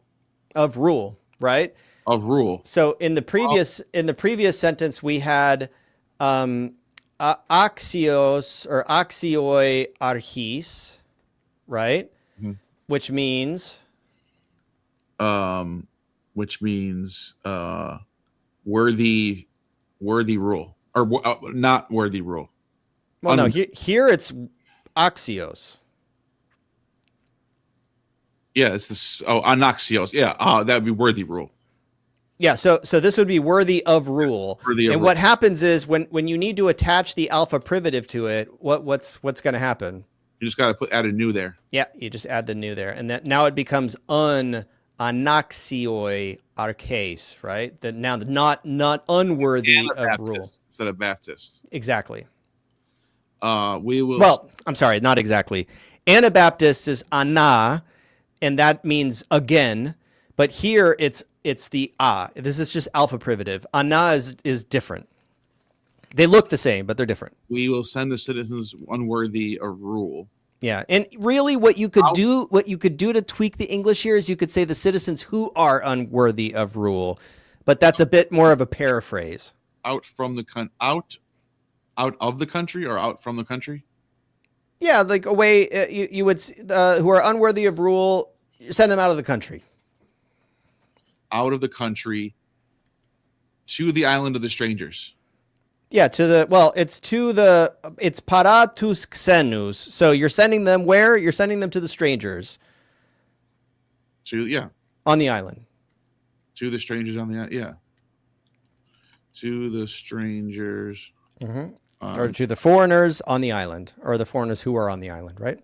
Yeah. Okay, good. All right, cool. So now we have this next one, which is agathe de tois anthropos e nikes emera. Okay. Hemera.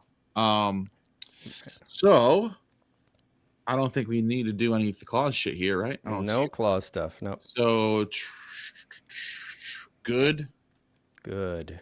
day. Day. What is day? What is the day? Wow, what is that doing there? Yeah. Day. So let me just hold on. Let me just do tois anthropos. Yeah, just get the words you know. Oh, That's a good strategy. Okay, so tois anthropos. Good to humans, to mankind. Right? Yeah, it's we've been translating anthropoi as men. Yeah. Even though it's a little misogynistic, because in the ancient Greek context it just means people, but yeah, the book wants you to use men. Day. So good to mankind. Day. What is day doing there? Well, it's the day hemera, right? Imera nikis or nikes, right? So what is nikes hemera? The day of victory. The day of victory. So it is. You could do victory day. The victory day is nice. It's a little. You're sticking more with the Greek word order. So the victory day. So basically, where's the verb here in the Greek? Good to mankind is the day of victory. Is. So where's the verb in the Greek? Is. Well, basically, yeah. Is the verb that you're supplying in English, but there is no verb in the Greek because is implied st. Right. They don't write it because we're classical. So this is so far a good sentence, but what is this day doing here? Yeah. So the day is an intensifier that we can translate as indeed. Indeed. So it is indeed good. Good to mankind is the day of victory. Yeah. Now that sounds weird. How do you make it not sound weird in English? I don't know. In English you want the subject and then the predicate. So you take this. The subject is going to be what's in the nominative case. The day of victory. Yeah, the day of victory. So the day of victory is going to need to get pushed to the front of the sentence, and you're going to need to break the nice Greek word order. So, indeed, the day of victory is good. Now, this is agathe day. So really, it's like it is good indeed, or indeed it is good, or it is indeed good. So the day of victory is indeed good for men. Okay. Or mankind, or to mankind, is if you want to do that. All right. I think. Look, in general, in the plural, I wouldn't use mankind, but it's fine. Let's leave it and move on. Eta ton theon erga paideusai ton nianian ton ente oikia uk an etheloi hopla pempen para tus stratiotas tus adicus, right. So I got rid of those circumflex accents, so now it's spelled correctly. So we have an A. Where's the verb? We have an A, plus we have paideusai, which is future. I will teach. Right? This is tricky. We have an on here. So we have A in the protasis, we have on in the apodosis, and then what verb do we have here? Etheloi. What is that oi ending doing? It's third person singular. Okay, but what is it? What is it indicating to us? What mood is it? What mood is it putting us in? Optative. Optative, right? This is the oi, optative mood. Yeah. Optative active. So, So we have A plus. It's not future then, right? yeah, like I said, it is the optative. It's tricky A- because the optative has Yeah. different forms. This one kind of looks like the aorist infinitive, but it's not. It's the optative. So So it's A. And then, okay, so we have A plus optative plus, right? Is that what I just said? Yeah, we have a very classical construction here. A A plus, plus optative, optative plus on. and then so it's future less vivid. Yeah, it's that. So It's it should, and then would. yeah, so it's that hypothetical, remote, imagined possibility. If should or were this to happen, if X were to happen, then Y would happen. But we don't think this is actually going to happen. If should, then would. Is that good? Yeah, that's good. If should, then would is a good framework. Okay. So now we start off with if the gods works, if the works of the gods. Yep, they are the deeds of the gods. What the gods have wrought. Of the gods should, if the works of the gods should Good. should teach the young man or the youth, right? Yep. If the works of the gods should teach the youth, ente oikia, in the house, and then etheloi would be, then they would be willing. Well, why are you getting they would be willing? Oh wait, no, let me get in my head of myself. Then, and then what do we got here? Then we have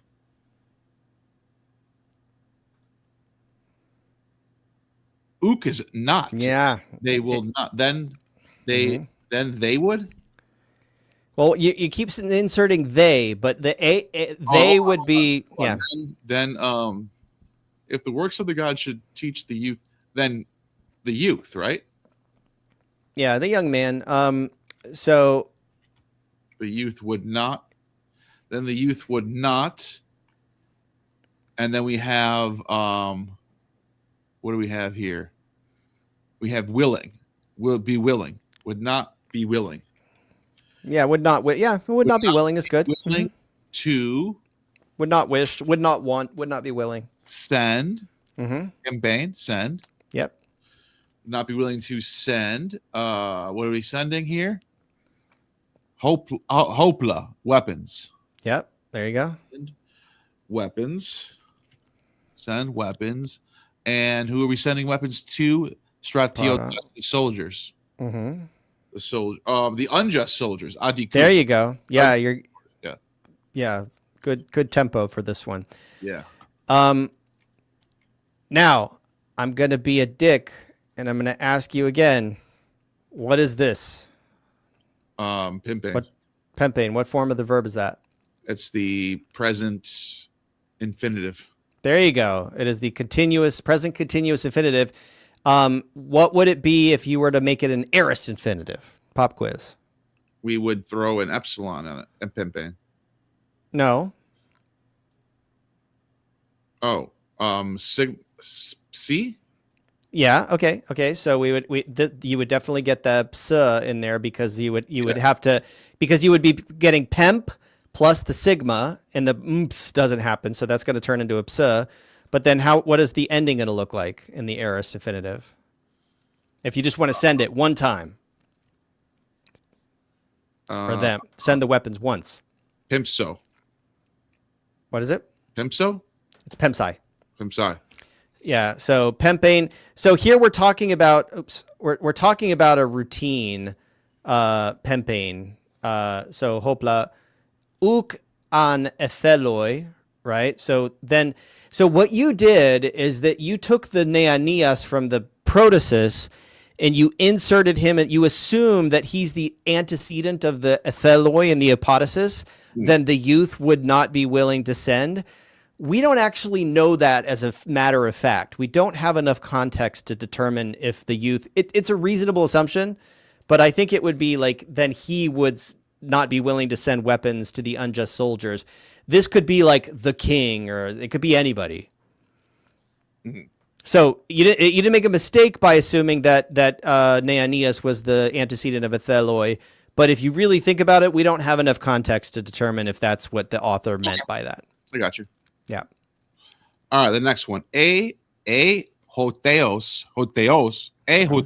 ton philon, poieten kelewoi, tus dianias didaskein, te muse ethuen. There we go. Okay. All right, we have and then we have kelewoi. Well, Kelewoi okay. Kelewoi would be in the optative. So we have Yes. A plus optative. Mm-hmm. A plus optative, and then we have ethuen, which is indicative. Yeah, but not ethuen, it's ethuen. Ethuen. What kind of indicative is it? Imperfect. Imperfect indicative. Right. So we have A plus optative, and then so we have, this is a past general. Past general. There you So go. whenever / used to. Mm-hmm. Whenever, I'll just put whenever, and then used to. So whenever blank happens, then they used to, right? Is that how it's? Yep. That's a good framework to start with. All right. So what do we now? Let's start breaking down. You transposed this too far down. Oh, oops, my bad. Yeah. Whenever, okay, so hotheos ton philon. If the gods. Whenever is covering you. So like you already have whenever, you don't need to use right. if. That's right. Whenever the god. Mm-hmm. Whenever the god Kelewoi. commands, orders. Yeah. Whenever the god commands, and then what is he commanding? The beloved poet. Well, remember that we are in the past general, right? So commands.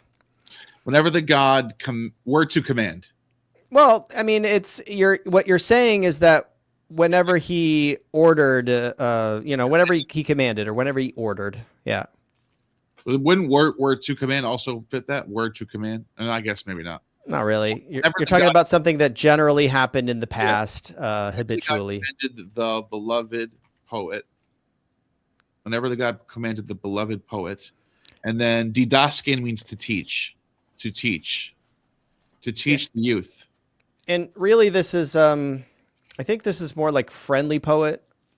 It's a question of like, what's meant, is it the god that loves the poet, or is he just loved? But I think he's friendly. I think he's loving. He's friendly. He's a friendly poet. Whenever the god commanded the friendly poet to teach the youth, te musein ethu. Really, I wouldn't say the youth. I would say the youths in the plural, or the young men. The youth is fine. Yeah. And they used to. And then, so we have to make it used to. He used to sacrifice. Right? Mm-hmm. Yeah. Used to sacrifice to the muse. Yep, right. To the muse. Boom. Now, what is this? Didaskein. Indicative. Oh, I'm sorry. Present infinitive. Yep. And it's the continuous infinitive, right? The didaskein. Yeah, to teach continuously. Yeah. So after this lesson, you're gonna the infinitives are gonna stick, and you're not gonna forget what they are. I hope so. Yeah. We'll see. I think so. Now, what would be the aorist of that? The aorist of that would be. Because remember how we said that, what was our last one? Pempane. So we said that pempane, if you take the pempane and you stick a sigma in there and you replace the ain with an I, you get pempsi. Oh, because it becomes the xi. Yeah. This will become xa. Yeah, that's interesting how those how even not just vowels kind of morph into each other. But you can see how consonants do it too. Yeah. So this is sk plus sigma, which is a xi, the letter xi. Yeah, and it turns into which xi, we don't have in English, so I can't even say like what. And that, then what's the ending? Didoxi. Didoxi. Yeah, because we just did that. Yeah, so they follow this predictable pattern where pemsi is the aorist, pempane is the present continuous, and then didoxi is the aorist of to teach once, but then to teach habitually it's didasking. Didasking. Yeah. All right. Cool. All right. So now we're at 19. Epede hoi ex angeloi. Now, you messed this up. Hex. Hex. There you go. Epede hoi hex angeloi. Hoi para ton xenon dor epemson. Kai te bule, kai te ecclesia. O demos uk ethele. Tus agathus hoplitas taxi eis maken. Okay, so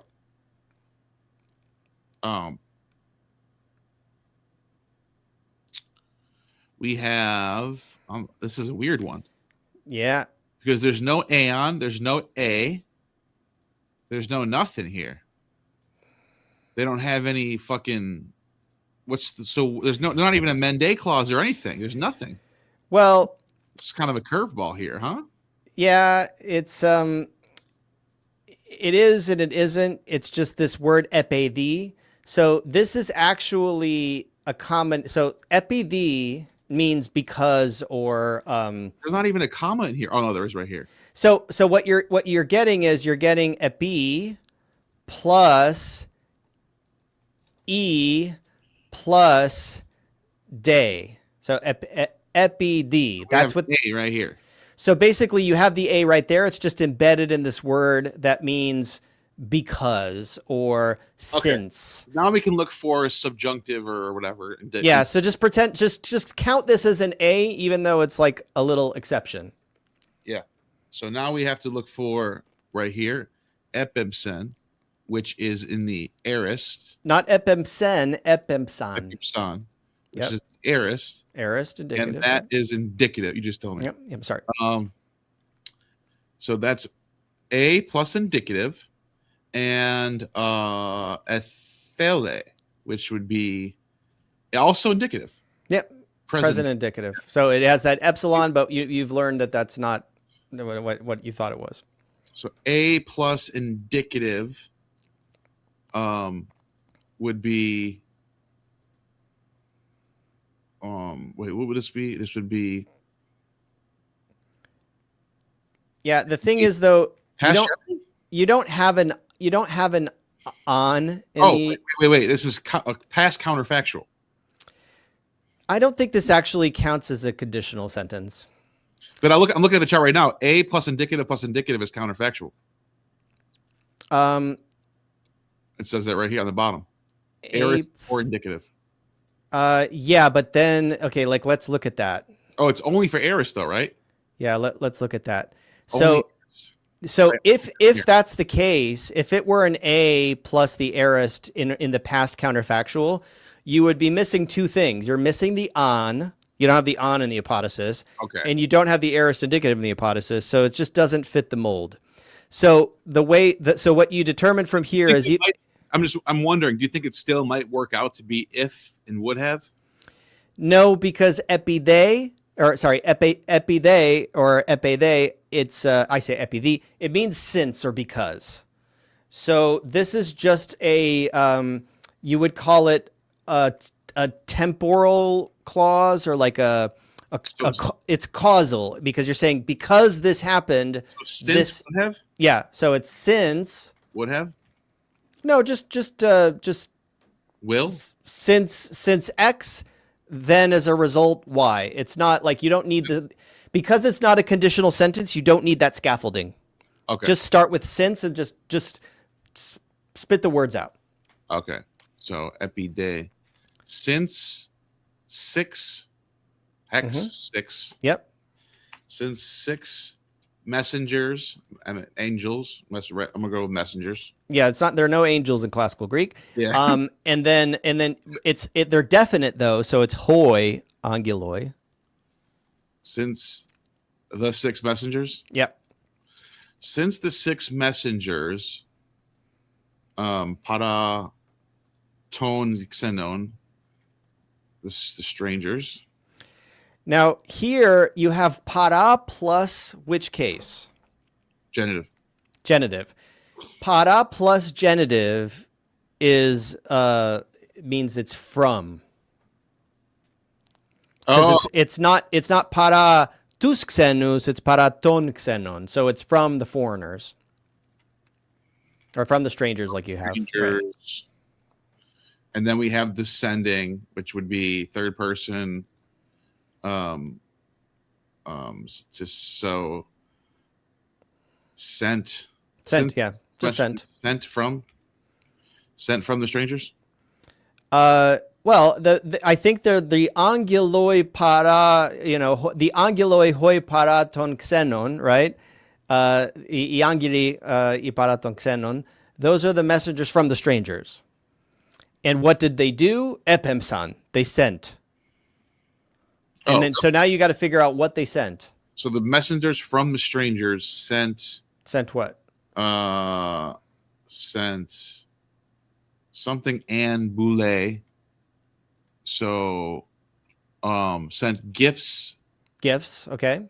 Because we have now. What would the gifts be if it didn't suffer from elision? Dora, right? So we had this Dora, and then the alpha cuts off. Didn't see that word right there. The gifts.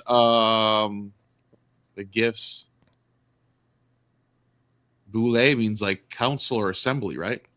And then you have the same word. Then you have ecclesia. Doesn't that mean the same thing? Well, what case council and assembly, right? Yeah, but what case are they in? To the. Yeah. To the council and assembly. Yeah, so it's te boule, te ecclesia or ecclesiae, right? So it's the council and the assembly. Yeah. Then you missed the in the assembly. Oh. And you put this ampersand here, but what do we got going on here in Greek? We got kai and kai twice. Yeah. What is this telling you? I don't know. It's telling you that they're sending the gifts both to the council and to the assembly. So it's just a bit more emphatic when you have the kai repeated twice. It's repeated twice for a reason. Mm-hmm. So if it just said xenon dor epemsan te boule kai te ecclesia, then it would just be like to the council and the assembly. Like we're going to send it to the council and the assembly. Here we're sending it to both of them. It's like you're sending gifts to both places. So it's just emphatic. Mm-hmm. Then the people won't wish good of the good, Hoplites, toxi. Toxi. What is toxi? Station. Won't wish to station the good hoplites. Yeah, the good hoplites. Hoplites. And then what else we have left? We have ace machane in the battle. Yeah, and so into battle. Ace machane is actually idiomatic. You can't station someone into battle. You can't arrange someone into battle. Really what it means is it means for battle. Like they're ready for battle, right? And what is toxi? Wish. Or station. Station. So how are we translating it? Station. What is the full translation? To station. To station, because it's the infinitive. What kind of infinitive? What is that? Toxi. Toxi. Ooh. What's so? How do you say I station or I or I order something, like I arrange something? Toxo? Well, okay. So if we had toxo, that means what? That's what I just guessed. I just said that I station. That means I will station. Okay. So you gave me a future. How do you do it in the present? Oh, I station or I am stationing. Let's see. taco? What is it? Taco? That's a good guess, taco. So really the root here is tag. Taco. But something happens here in the first person indicative, and it's tasso. Okay. Make sense? Yeah. And in the Attic Greek, it would actually be tato. Mm. So it's tato, taxo. So when you have this tt plus s, it's gonna turn into xa. Sorry, xa, taxo. So tato becomes taxo, and I will station. And then how do you say to station? To station? Yeah. The infinitive. What we just translated. Toxi. Toxi. Yeah. And so this is the aorist. This is to station one time. But then what would we say? How do we station them all the time? Like every week? How do we say that? I don't know. What do you say? Just based on the pattern before, where we were looking at all these infinitives like pempane. Sorry. Tatain. Ain, right? Yeah. So tatain. Or this is Attic, tatain. In Ionic, it would be what? Tossing. Tassane. Yeah, tassane. So this is also to station, but it's habitually. Mm. And so this is like you're getting much more familiar now with the way these infinitives work. It's like one of them has an I ending, the other one has an ain ending. The ain ending lets this stem end in this double S or the double T, depending on the dialect. And then the I ending sticks this, it comes along with this sigma, and the sigma collides into the tat and turns it into a x. That's the morphology of taxi. Yeah. Okay. Let's do the next one. E cruson, e Stephanon. Stephanon. And who's that? That's me. Tois athlu axios hoplites epempes o nia uk an eluan tain erenin. Erenin. It's erenin, right? Yeah. So we have a plus we have epempes. So that would be epempes would be the imperfect indicative, right? Yeah. So a plus imperfect indicative. And then we have eluan, which is the imperfect indicative. Yep. So what happens when you get the imperfect indicative on both sides? Present counterfactual. Present counterfactual. If and then would. Yeah. If or were, like were this to happen, then this would it's the unreal continuing present situation. Okay. So if gold, right? If gold crowns the crowns. What is the A doing here? It's the crowns, right? Or is it the gold? If the gold crowns.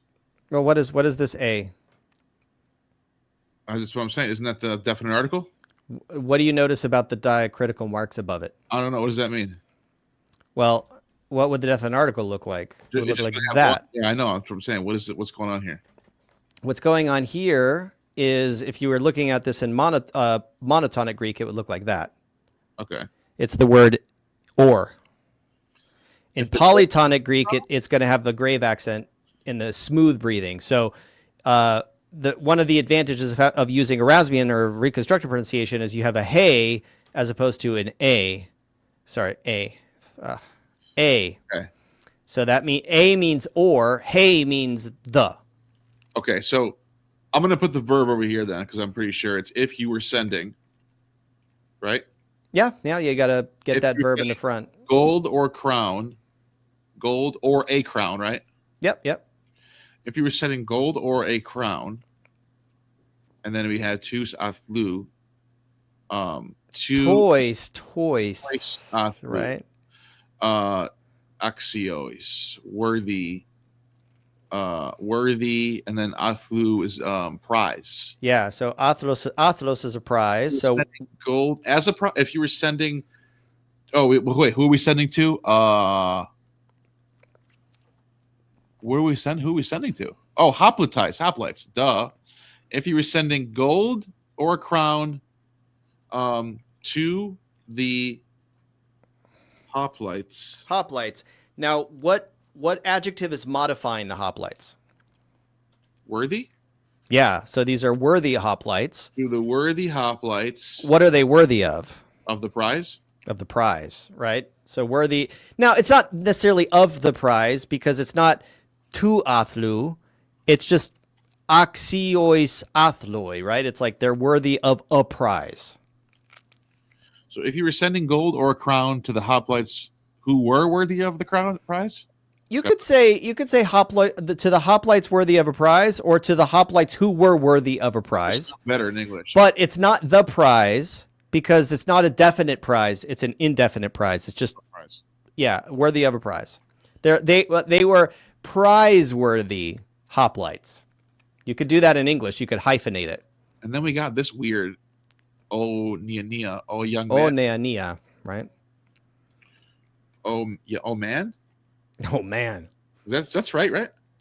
You would say young man to be like thorough. I mean, it's not East Coast, though. For all intents and purposes. Well, remember, we're in the classical period. So in the classical period, we don't have neaniskoi, right? We just have neanii. Oh, young man, uk an eluan. So that would be they would not uk an eluan destroy the peace. Yeah, or they wouldn't destroy the peace on a regular basis. They wouldn't be doing that. They wouldn't be destroying the peace. Yeah, habitually. But we can't write that, so we just kind of leave it. I mean, yeah, like you might see. I think the way the book tries to handle that is they say like they would not be breaking the peace, but that sounds stupid in English. Oh, is that the answer key? Is that what this is? That's the way. I don't know if there is. Checking those out? Or, no, we probably should. No, it's fine. But it's what you have is fine. I'm just pointing out the fact that the implication is that it's habitual, but like the we're not framing in English just doesn't work very well. All right, moving on. Okay, so 21 is Aeon tain makain me pausete kalus hoplitas diates horas paratain thalatan pipsomen hina lusosi tus dicaius philus tus ente oikia. Okay, so we got aeon. What do we got here? We have a pausete, which is aorist subjunctive. There you go. Because of this long little vowel in the middle right there. Yeah. There's subjunctive and there's indicative. What's the other one again? Well, there's indicative, subjunctive, and optative. Optative, classical. Yeah. I just drew a blank there. Okay. Those are the moods. Yeah. So, all right. So we have aeon plus subjunctive plus, and then we got to look for the next verb, which is pimsomen.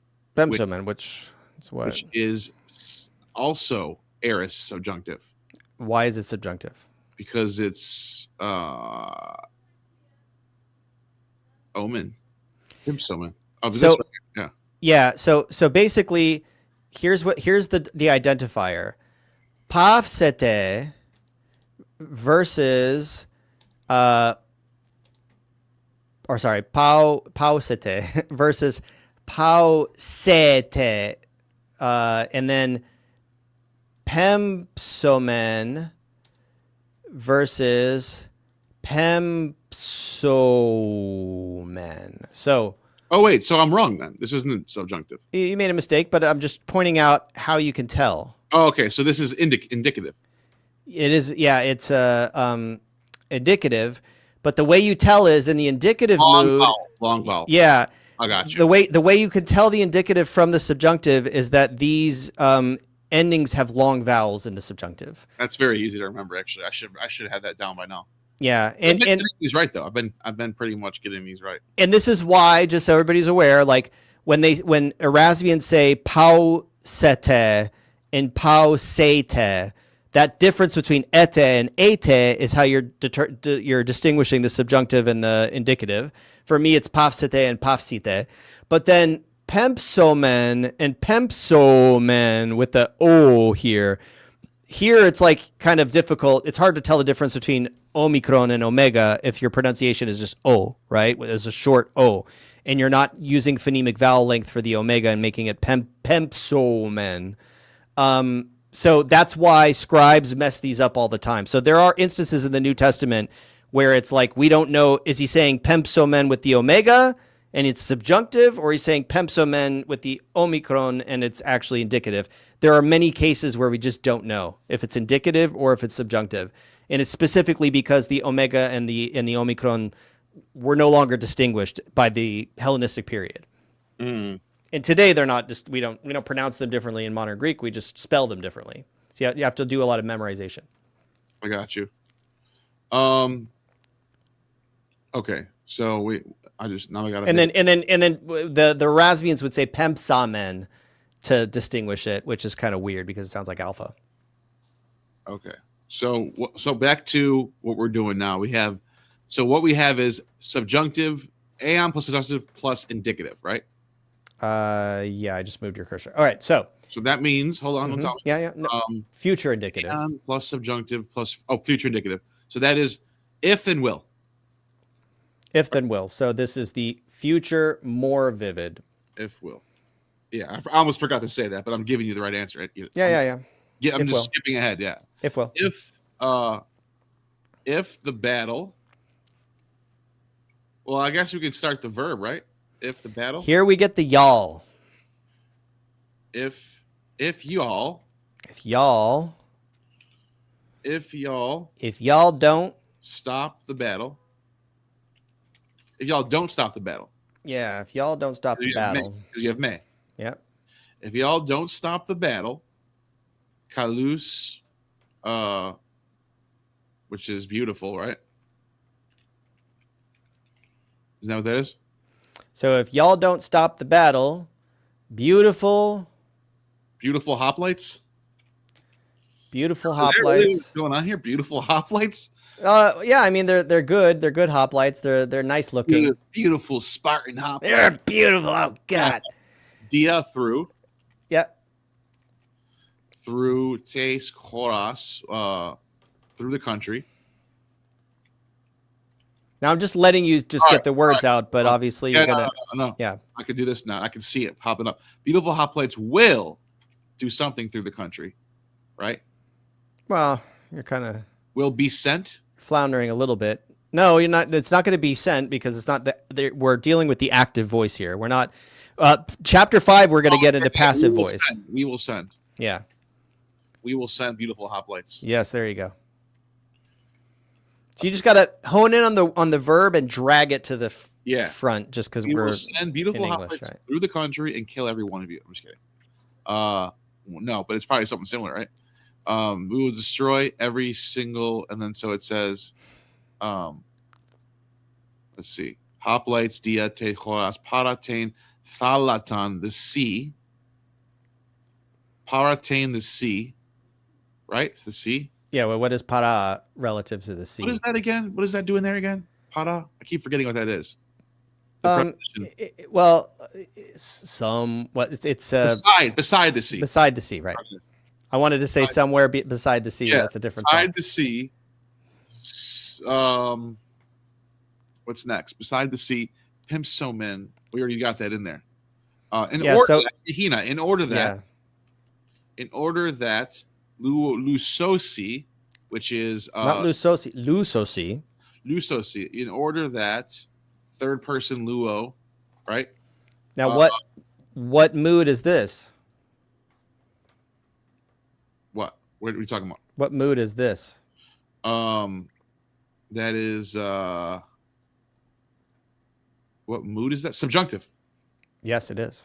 Because it's got the little omicron. Because it has the big omega.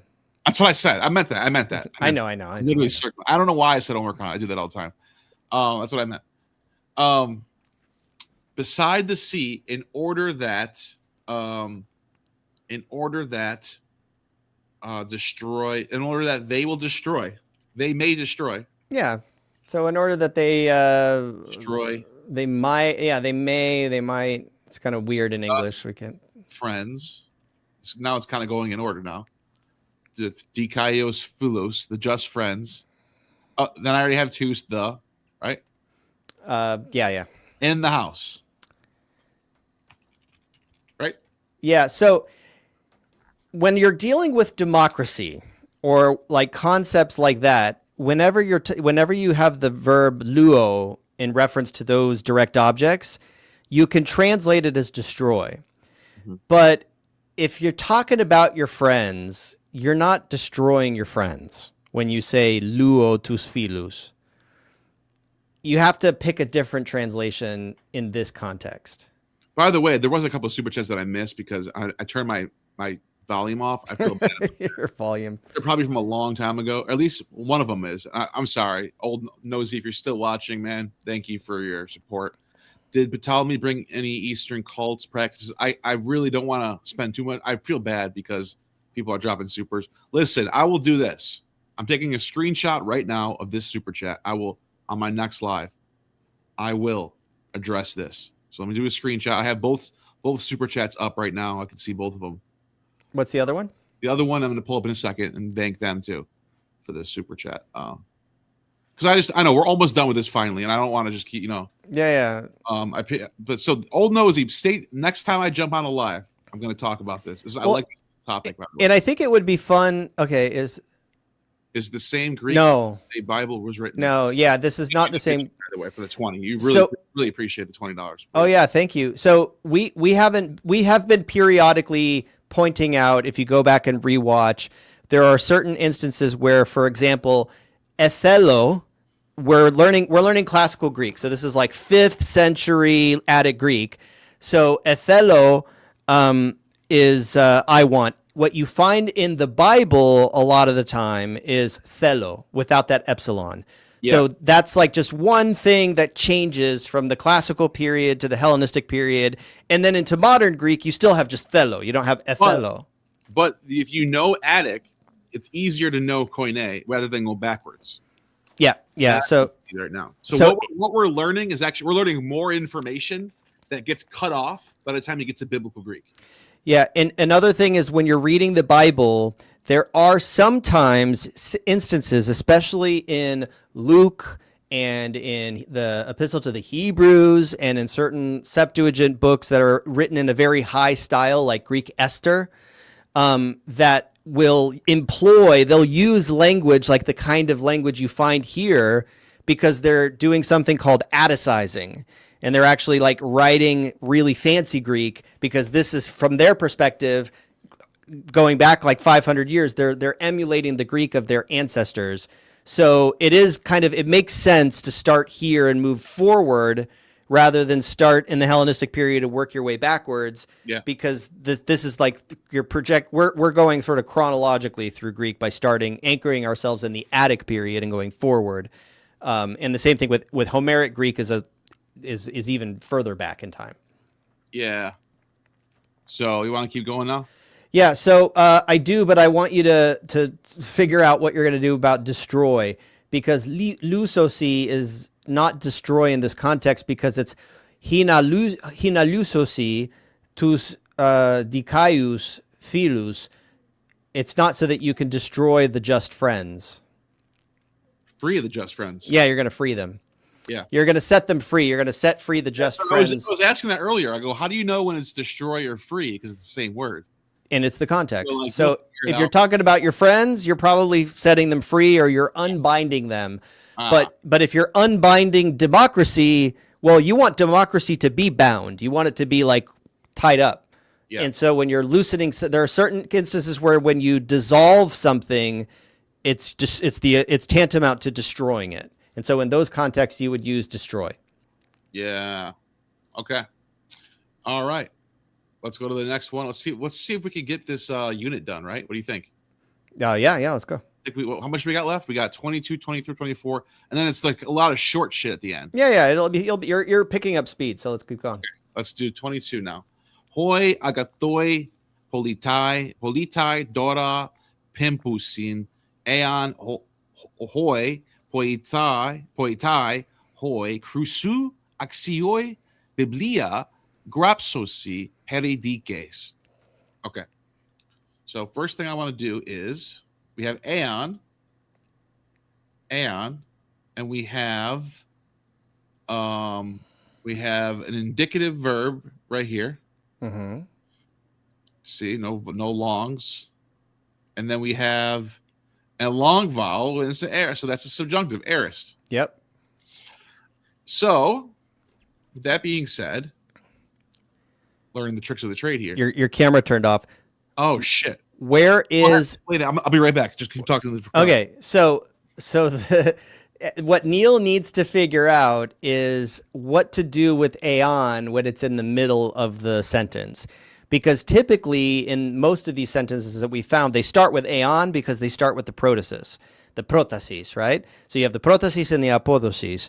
So here he needs to basically flip them around in order to figure out what conditional syntax we're working with. So we're gonna have aeon, and I'm just gonna highlight these because he's already identified them. So he's identified aeon, he's identified grapsosin, right? And then he's identified this pempusin. So what's your brain thinking right now? We have indicative and subjunctive in aeon, which means it has to be aeon. It has to be future more vivid. Well, you have aeon plus subjunctive. Yes, so that's and then you have pempusin is the present indicative. Oh, so it's present general.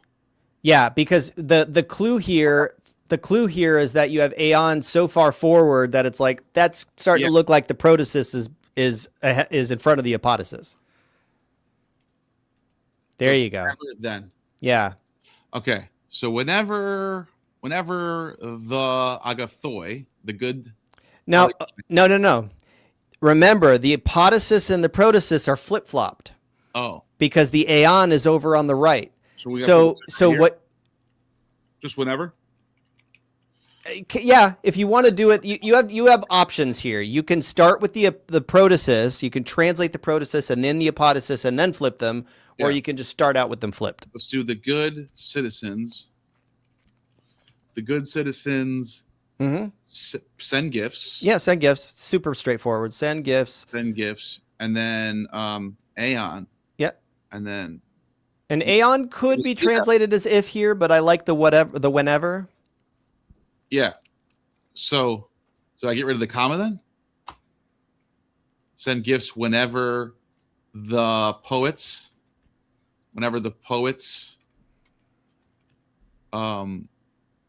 worthy. Worthy. Axioi. Is it worthy of the gold? Yeah, because remember that the genitive is like of. So worthy of something is going to be axios to. Worthy of gold. And then we have writing, write, or just write. Right, just write, yeah. It's whenever they write. Write books on justice. Yeah, so really you could start this, you could flip this around and start with the apodosis, and you could say, whenever the poets worthy of gold write books about justice, then the good citizens send gifts. But you could also flip it the way you have it is also good. The good citizens send gifts whenever the poets worthy of gold write books on justice. You're good. You're good. Okay. 23 is palai tus Palai. palai tus adicus politas parate thalate ethaptete Allah nun tus anthropus tus cacus kai adicus kai anaxios pimpet es tain nason tain u kalein. Yeah. So I missed the my scan missed the apostrophe there.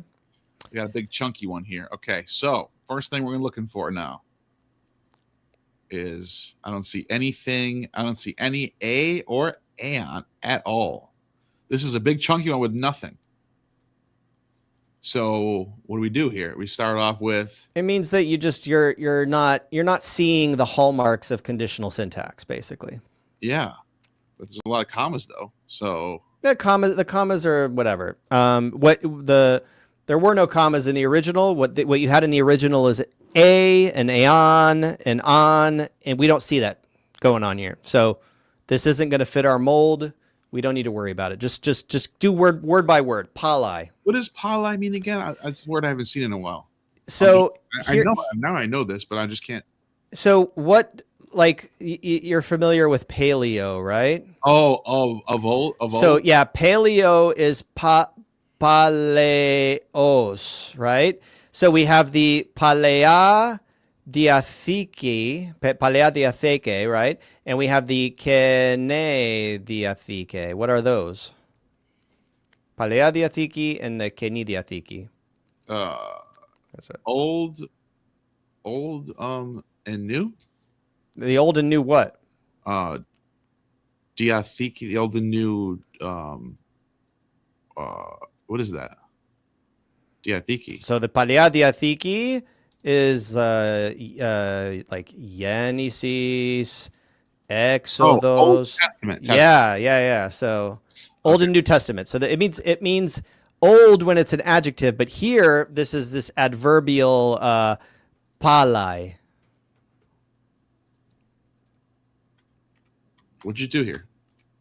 Why'd you get rid of the thing? What'd you do? There? I don't know. Sorry, did I? You got rid of the circle thing. Oh, sorry. I was just typing. Okay. There.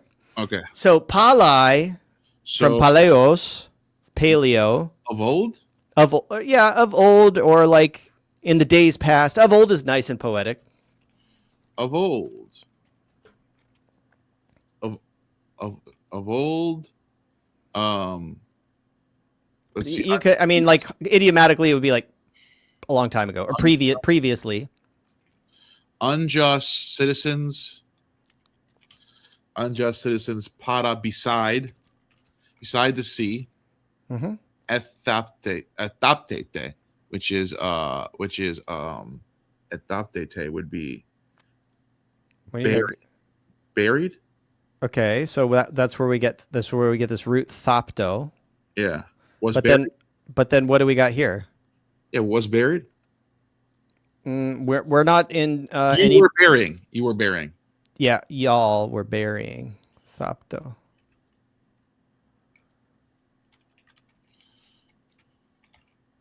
Y'all were burying unjust citizens beside the sea. Mm-hmm. But now noon, tus anthropus. But now, the men, tus cacus, evil. Well, try to find the verb first. Try to anchor yourself in the verb. Send pempet.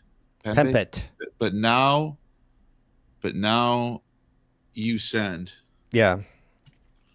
Now you send the men. Now you send the men evil. The evil men.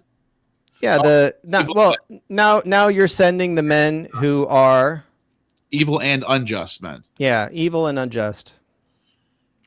Evil and unjust men, into Ace Tain Nasun, into the island, and which isn't which means which isn't, which is not. Kalein, beautiful. Yeah, which is not beautiful, or not good. Now, you skipped a word here, which is this anaxios. Anaxios. Yeah, so basically it's evil and unjust and unworthy. Oh, and unworthy. Yeah, so it's alanin or alanun, tus anthropus tus kakus ke adicus ke anaxius. So it's they're those three things. Damn, that was a long one. Yeah. That was pretty fast though. All right, keep going. All right, so athlu anaxios e tu kaku politu suke kaitoi dora kakois politais pimpein ethelete. Athelete. So that is what is it called here?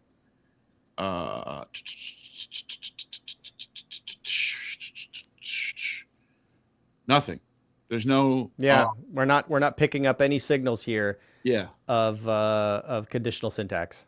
So we're just gonna do this. We're just gonna do the same thing as before. Yep. Athlu is prize of the prize. Of the prize. Anaxios, which is unworthy. Anaxios. Unworthy. And then tu kaku, which is evil citizen, soul. So let's fix that. The soul of the soul of the evil citizen. Of the evil citizen. Yeah, the bad citizen, the evil citizen. The soul of the evil citizen is unworthy of the prize. Yeah, so basically we have to supply the verb is. Oops.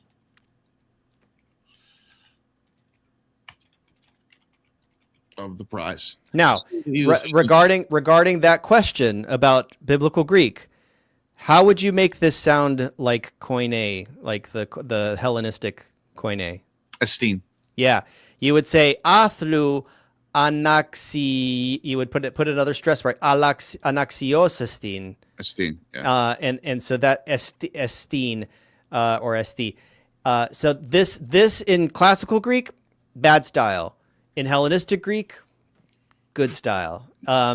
Depending on who you ask, right? If you're in the second sophistic, maybe you're like, no, like get the esteens out of there. But that's the difference between the kind of Greek we're learning and the kind of Greek you see in the Bible. Very subtle, not that big a deal. You can go either way. So now we have kaitoi, which is what is that? It means like nevertheless. Okay. So, and yet, kaitoi, and yet. Nevertheless. Is that a word? Is that one word? Nevertheless? Nevertheless is one word, yeah. Nevertheless, Dora gifts. Well, let's do the verb here first. Nevertheless, you wish. You send. You wish. Yeah, there's wish. Yeah, you wish. You wish. Or it's y'all, or you could say y'all wish. Yeah, that's right. It is plural. We've been doing y'all in this course. Wait, is it YA or is it what is it? YA like that? I think you could write it either way, but the way you were doing it before is probably more correct with like the Y apostrophe A all, like you, because you're contracting you into y, and then you're saying all, y'all. Y'all wish to send gifts to kakois politais, to the evil citizens. Yeah, but it's kakois politais. It's not tois kakois politais, right? If it were tois kakois politais, then it would be the evil citizens or the bad citizens. But to evil citizens, just general. Right. Yeah, you're right. And then let's give you a indentation there. And then we have one more. All right. And then we have some easy shit after that, and we're done. Yep. Eon cruson me pimpete, tus agathus nianias tain teknein didaskein uk ethelo. Yep. Um, um, Aeon plus, what do we got here? Pimpe. So Aeon plus Pimpe, which is subjunctive because there's no long vowel. Well, there is a long vowel. That's what I meant. There is a long, yeah. The vowel is lengthened. Ate. So now, yeah, good. Go on. So then we have ethelo, which is in the opposite of that. Oh no, that's right. It's the same thing. Same thing. Yeah, subjunctive. Okay. No. Well, I mean, is it to ukathelo? No, it's not subjunctive. It's indicative. Well, what is it? Well, doesn't it have a long vowel? No, it's just because the long, ethelo just means I wish. Oh, because it's first person present. Yeah. Got it. So we have aeon plus subjunctive plus indicative. Yeah, and why is it ook and not u? Because it's in the protasis. Well, okay. Protasis. So it's that's why it's not may, but why is it ook and not u? Is it because why isn't it this? Because it's got a vowel here? Yeah, because it has a vowel there, so that K is just gonna become now. Right. It could be ook or ooh right. whenever there's a rough breathing in front of it. Okay, so we got aeon plus subjunctive plus indicative, which would be future more vivid, if will. Future indicative. So it would be present indicative, whenever. Yeah. So it's the construction is present general whenever something. Yeah. So give me wait, you messed me up here. Yeah. Whenever. All right. So we can start with. I can start with. I still have if because aeon's there though, right? No, you're translating aeon here as whenever because of this general condition, this habitual present general. You do not send gold because it's may. Yeah, whenever you don't send gold, and then it's ethelo. I am not willing. And then we have didaskain, to teach in all the time. I'm not willing to teach because we got ain at the end, right? Teach up to teach all the time. I'm not willing to teach technane skills. I'm not willing to teach this. It's to teach like the art, tain technane, or the craft. Could mean skilled, all right? It could mean the skill, but it would mean like the skill of a certain industry, right? Like tent making or something. Like so, it's the craft, technical, yeah. And then it's agathous nianisos, to the good youths, the good men, right? Good youths. That's it. Yeah. So whenever you don't send gold, I'm not willing to teach the good young men. Arts. Yeah. Arts. Or arts. No, it's technane. It's singular to the good young men. Okay. All right. So phrases. So now we have pro tes maces. So why are they throwing these easy?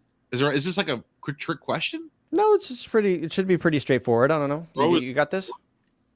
Yeah, before. So this is pro plus genitive. I have to say that? No, just translate it. So before the battle, and then meta. Meta would be with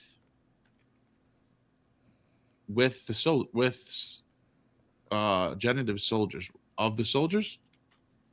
No. With the soldiers. Yeah, with the soldiers. So meta with the genitive is with, right? Yes, meta plus genitive is with, and now you have meta plus what? Now I have meta plus accusative, which means after. Yeah.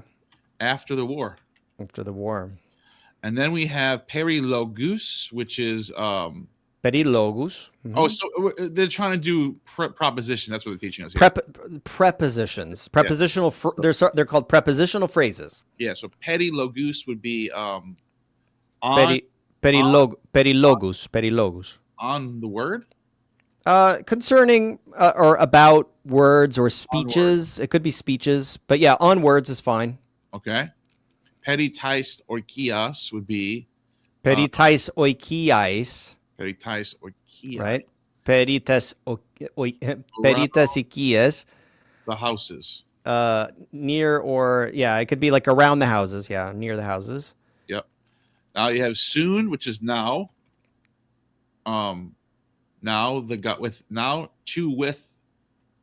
Now to the gods or to or with, right? I think you're confusing soon with noon. Yeah, with the gods. With the gods. Yeah.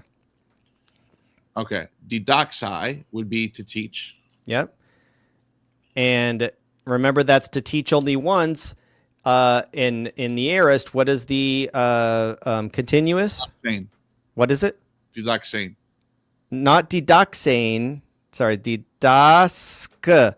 Didaskane. Yeah. Right. X versus sk. Okay. And then we have tetakenai. Yeah. Tetaken. Remember what this comes from? Remember where we talked about the present infinitive of this? Yeah. What is it? I forgot what you said it was. It was Ta. What? So it's tato. Tato. Okay. Now, again, to that question, what's the difference between Attic and the Greek we find in the Bible? In the Bible, we see tasso, which is the Ionic form, and we're doing the Attic. Now, we have tato and we have tasso, but this is tetach, which is giving us what aspect? What is this? What do we get? What do we get when we get the reduplication of the first consonant? Infinitive. Well, okay, this is an infinitive, right? It has the infinitive ending, but what is the reduplication tell us? It's a perfect. Perfect. There you go. Perfect. Yeah. So, and then it's so this means have. The perfect means have. Have stationed. To have stationed. To have stationed. Exactly. Okay. Now we have phrases. Niai, hoi, aga. It's now careful. We keep doing this. It's not niai. It's neai, right? It's ne. Yeah, Neai. So Hoi agathoi. The good youths. That's it. It's pretty easy. And then this one is agathoi. Hoi. Agathoi hoi neai. So is it the same thing? Is it the same thing? The good youths? Yeah, good. Well, it's just the I got the. They're just throwing me a curveball with the same thing in a different order. That's all it is, right? Yeah, it's the good youths. Okay. So hey kale gefura, which is good. the. I'm sorry. What? This is the good youths. So agathoi hoineaniai is actually the youths. This is you need to supply a verb here. Why? Because it's in the predicate position. Agathoi hoineanioi. Really? Yeah. Okay. I thought Greek doesn't matter what order it is. It does when you have the definite article sandwiched between the adjective and the noun that it's modifying. But you have the same thing here. That is the agathoi. No, neaniai agathoi is the good young men. Yeah, it's the same exact words, just in a different order. But it's not, because the adjective is at the end. But here the adjective is at the beginning, and they're tricking you with that. Oh, okay. I got it. I got what you're saying. So then we have, hey, move your Stephen Nelson out the way. I can't see it. Hey gafura kale, which is the, so it's the same thing as before. The bridge is beautiful. Right? The hey Yefira Kale. So it's the bridge is beautiful. Yeah. Yeah. Now again, if we were doing this in explicitly Koine, it would be like Yefira Estin, Yefira Estin Kali, right? Oh, sorry, Esti Kali. The friendly poet. Right? No, here it is philos hopoites. So it's philos estin hopoites in Koine. Oh, the friend is a poet? No, the poet is friendly, or the poet is What's wrong with friendly poet? because it's the this is the adjective that's modifying. So it's the same thing that we had here. Agathoi hoi neaniai, philos ho poetes. Okay. It's because it's an adjective and not a noun. All right. So then we have another random sentence. This is such a weird book. Such a weird book, dude. Ho poietes, ho agathos axios, tois politais didaskein tus neanias, which would be, which we would get didaskein. Let me see here. Didaskein.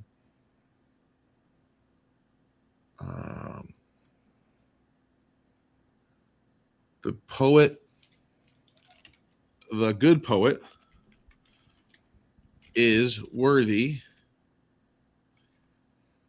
of citizens to teach the youths. Good? Well, it's the good poet is worthy in the citizen's judgment to teach the youth. Worthy to teach the young men. Oh, good, worthy is worthy for. So I was right. Yeah, it's because it's tois politais. It's like it's for according to them. Yeah, that's what I just wrote. The good poet is worthy of citizens to teach the youth. But it's in the citizen's judgment. It's like in the citizen's opinion. According to the citizens, tois politais. That's what I'm saying. That's what I'm saying here. The good worthy is worthy of citizens of the citizen. Should I say the citizens? It's according to the citizens. It's just this use of the dative case, like it's for them. Like for them. Okay. Like for me, it doesn't work. Like that's what. Okay, so now we're flipping over from English to Greek. If the poet writes a good book about the battle, the young men will dissolve the peace. Okay. We got to do like Aeon and stuff like that too, don't we? Yeah, this one is going to be. How do you start with that though? How do you know where to start? You have to identify based on the English. Yeah. So we have if will. So if will would be future more vivid. So aeon plus subjunctive plus future indicative. You could do that, yeah. So aeon. And then we have a subjunctive, which would be rights. So graphe. Right? Isn't that what that is?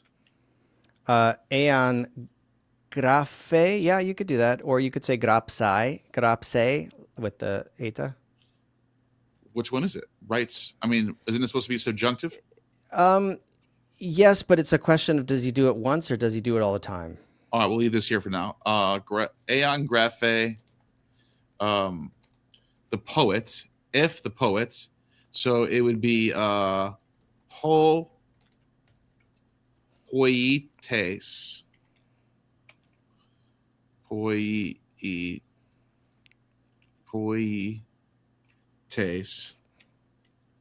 Right? Yep, there you go. Poietes, graphe. If the poet writes. You get a little stress there, yeah.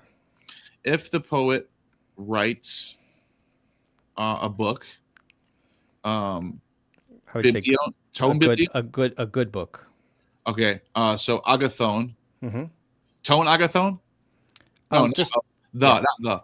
So it's just agathon biblion. Yep. Aga. Fuck. Where the hell is? It's you. Oh. Okay. Agathon. Biblion.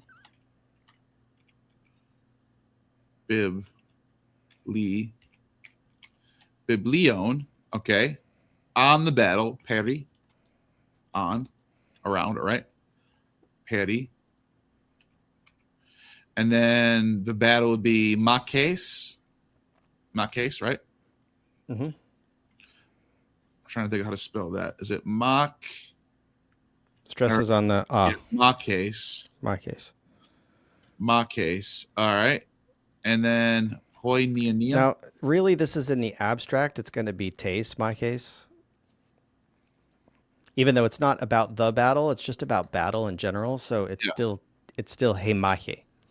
Okay, I got you. So so that's fine. Taste makes. The young men will dissolve the peace. So we have hoi nia nia. Hoi ni Ne. nea nia. Sorry. Ne ni I. Nia ni I. Nia ni I. It will dissolve lusosin,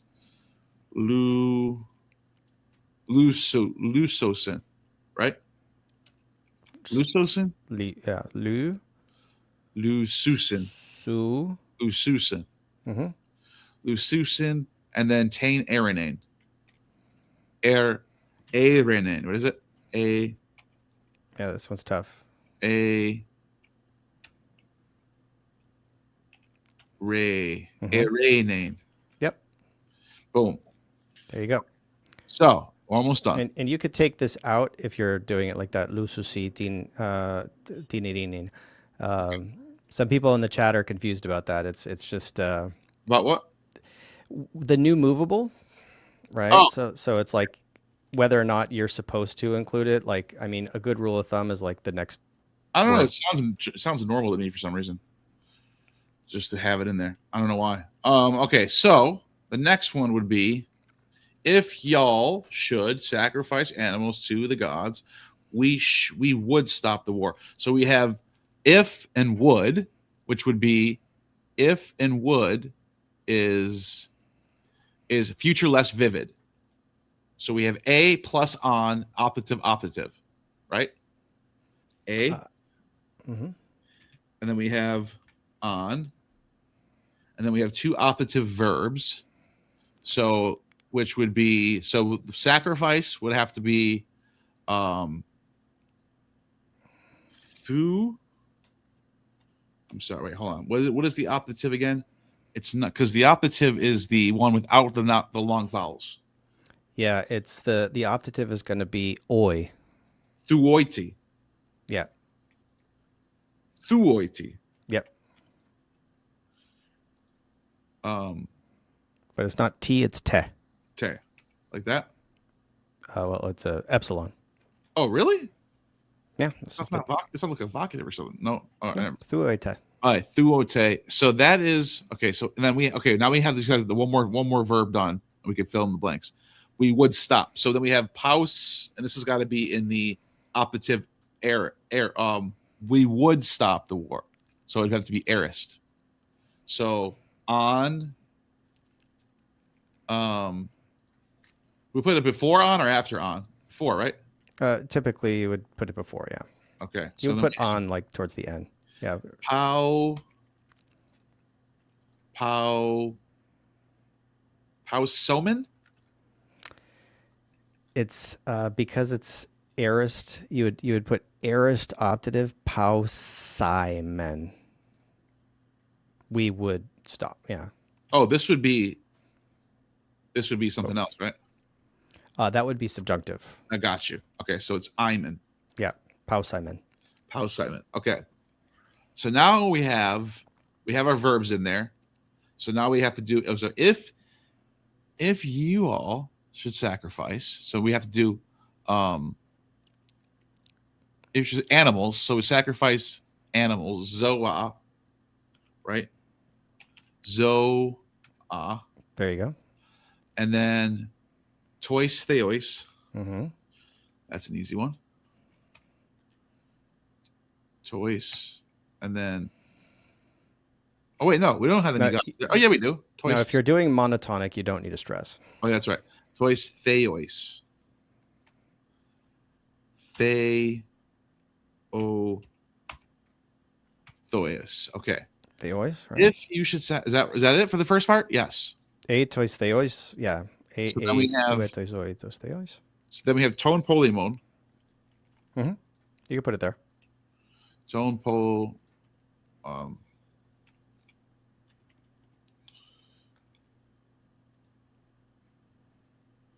polymon. Tone polymon. Oh, what the hell am I doing? All right, so tone polymon, and then what am I missing here? You're not missing anything now. It's done. You did it, yeah. Oh, if I had, so now we have if plus have, right? If I had and would, so that would be. So basically, like this is all counterfactual. Counterfactual. A plus on, aorist, indicative, aorist, indicative. Mm-hmm. So let's do A. Yep. Let's put on, and let's get our aorist indicatives, which would be guarded. So it would be So basically, what you're going to have here is you're going to have san endings. Just, I mean, like giving you a hint. San, and then san. Okay, so it would be efulaxan. Well, I'm sorry, sa. Yeah, it's sa. Efu. Or sauce, actually. You would. Well, yeah, you would sauce. The second one, sauce. So here it's fulato, right? The fulato becomes efulaxa. And this one is the same thing. Lax, ox. Like that? Yes. All right, so we got the verbs now. If I had guarded, tain nason. Tain nason. And then it's efulax, so then you would have guarded the bridge. Mm-hmm. So you would have guarded, and then it's just tain gefuron, right? Mm-hmm. I think it's easier to translate Greek into or English into Greek almost. Nice. Is that how you feel it too? It's usually the opposite, but really? Yeah. I don't know what, because you know what it is. I don't have to worry about. Oh, is this an aeon or subjunctive? I can see it in English. Yeah. I can go if, had, would have, and I can just plug it in. Good. For me, this is easier. I don't know why. It just is. It's just my brain works better this way. So tefguran. Gefuran. Is that it? Yeah, gefuran. So I say gefuran. Right? We have another one of these ones, and then we're almost done. The citizens. So we have the citizens refuse to send animals in order. So it's only an ina clause. Is that a clause? Or is that even really a clause? Be hina clause, right? Hina. In order that the soldiers on the island might sacrifice to the gods. So there's nothing. There's not like really anything. Any clauses might would be. That's not. This is nothing. It's not conditional. Yeah. So we just got to write this out. So we just got to write hoi politai. Right. Politai, hoi politai, and then refused. So I think the vocabulary in the book is probably going to have refused be did not wish or wished not or didn't want. Oh, so ook. Not wished. Okay. Now, it's the thelema. I know it's the thelema root, thelma or thela, but it's got the eta in front of it, right? Is that how this works? Yeah, it's basically ethelon because it's second aorist. That's it. Yeah. Okay. So ethelon, zoa, Ukethelon, right? zoa,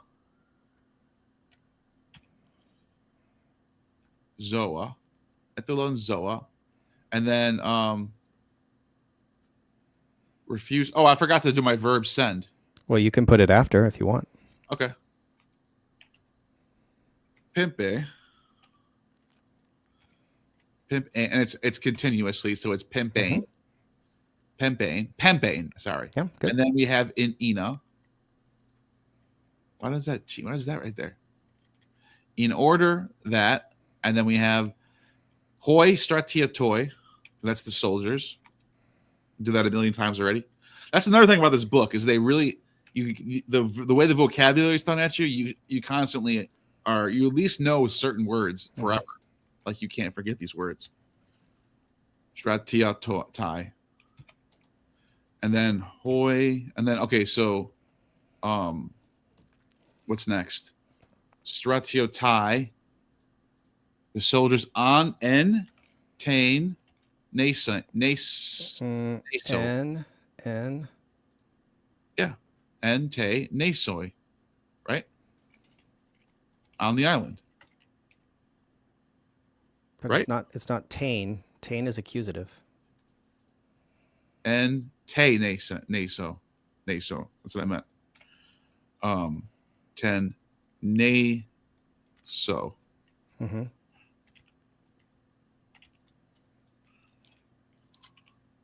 Oh, look at that. I figured it out.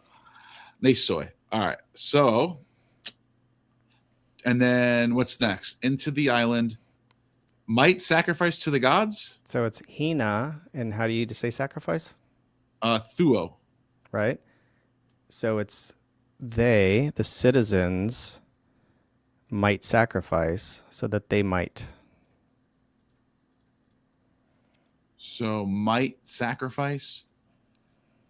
That means it's subjunctive. Yes, because it's a hina clause. Thuosin. Right? Thu, and it's got a long vowel, right? Mm-hmm. That's subjunctive. Yep. There you go. Thuosin, and then just got to write to the gods, right? Yep. Ois theos. Tois theos. Are you doing good? Yep. And then the other alternative here is a different construction. So you could say hoi politai uk ethelon, right? Sorry, I'm trying to get this polytonic down. Ethelon, pempane, zdoia, hopos, right? Hopos, hoi ente nesoi, nesoi stratiotai tois, theois, and then here you could use the thuoien, right? So this could be subjunctive with opos as opposed to hina theosin. There's like two different ways you could say this. Mm-hmm. Somebody left a super chat that you might be able to answer better than me. The symbol for the number pi and the Greek letter pi, it's the same. He said, what's the relationship? The symbol for pi is the Greek letter pi. Oh, so it's just the same. Is that the answer? Okay. Yeah, I mean. By the way, Da Vinci, thank you for the support on this stream. These streams right here, we just do it because we want to do it. We know these aren't gonna kill or go viral. We just want to share our Greek lessons out there for anyone who wants to, and for you to drop these very kind super chats, we appreciate it, man. Thank you. Okay, so we got one more hard one and then a bunch of easy shit, and then we're done. So the soul of the unjust man is not worthy of the prize. So let's do this. Is the soul of the unjust man is not. There's nothing. There's no like weird Nope. clauses. Just So we're spit out the words. So the suke, right? Oh, I like the capital C. I love that. It looks like a trident. Yeah. Suke. The soul. Or should I put the hey suke? Yes, you should. I got it. It means I gotta change that too. Hey suke, and then adiku because it's unjust. D. Ku. Anthropo, right? Mm-hmm. Of the man. So you have the soul, the man. Anthropo. The soul, the man. Oh, where's the two anthropo? Well, it's actually going to be here. Tu adiku. You sure? That's one option. I can do it like this, all right? No. No? You need it's not good. Yeah. All right. So like this. All right. So then we have what's the rest of my sentence? Is not worthy. So with not worthy would be aflu or Yes. So you have two options. You could say he's not worthy or he is unworthy. You could do either one. So the prize is aflu. But we're gonna do. Let's do that at the end. Let's do anaxios, right? Not anaxios. That's right. Right? Well, but what is worthy modifying? Unworthy. Okay, but what is unworthy modifying? The prize or No. or the soul. The soul. And what gender is the soul? Suke is feminine. It's feminine. But does that matter for what we're doing? Because it doesn't say in English. It has to modify it. Oh, but it's a man though. But it's his soul. What? Really? Yeah. So he's trans. No. Your soul is feminine. Your soul is feminine. Is that what? Yeah, but is that really how the idea was? I think it's just the word, though. Your head is feminine. Your hand is feminine. Really? Mm-hmm. That's what they thought? It's just the way grammatical gender works. Okay. So then what does that mean? My cup is neuter. You know, it's just... Yeah, but what am I doing? What's wrong with anaxios? Because it's a three-ending verb. It has a feminine form. So naxie? That would be what would that be? Ionic dialect. That's it's not Attic. Not Attic. No. What? But then this is a long alpha. Anaxia. Yeah, there you go. Got it. Okay. So unworthy. What do we have left of the prize? So it's going to be aflu. Mm-hmm. Af. But it's of the. So it's going to have the genitive. It's going to have the two. Mm-hmm. Yep. Two. Oops. Aflu. Boom. Yeah. Now the other option here would be, you could say he, hey to thiku psyche, right? You could do it that way. Anthropo. So this is just like nesting it that way, as opposed to that way. Yours tracks more closely to the English, but this would be a bit more Greeky. Got it. Okay. So let's finish this off now. We have a couple more left. Mhm. Readings. All right. These are just readings. So we're just going to read them and that's it. We can just read them out loud, right? If you want, yeah. So kakon gerusi. What? No, What? What is that? Oh, ferusi. Carpon hoi kakoi philoi. So evil.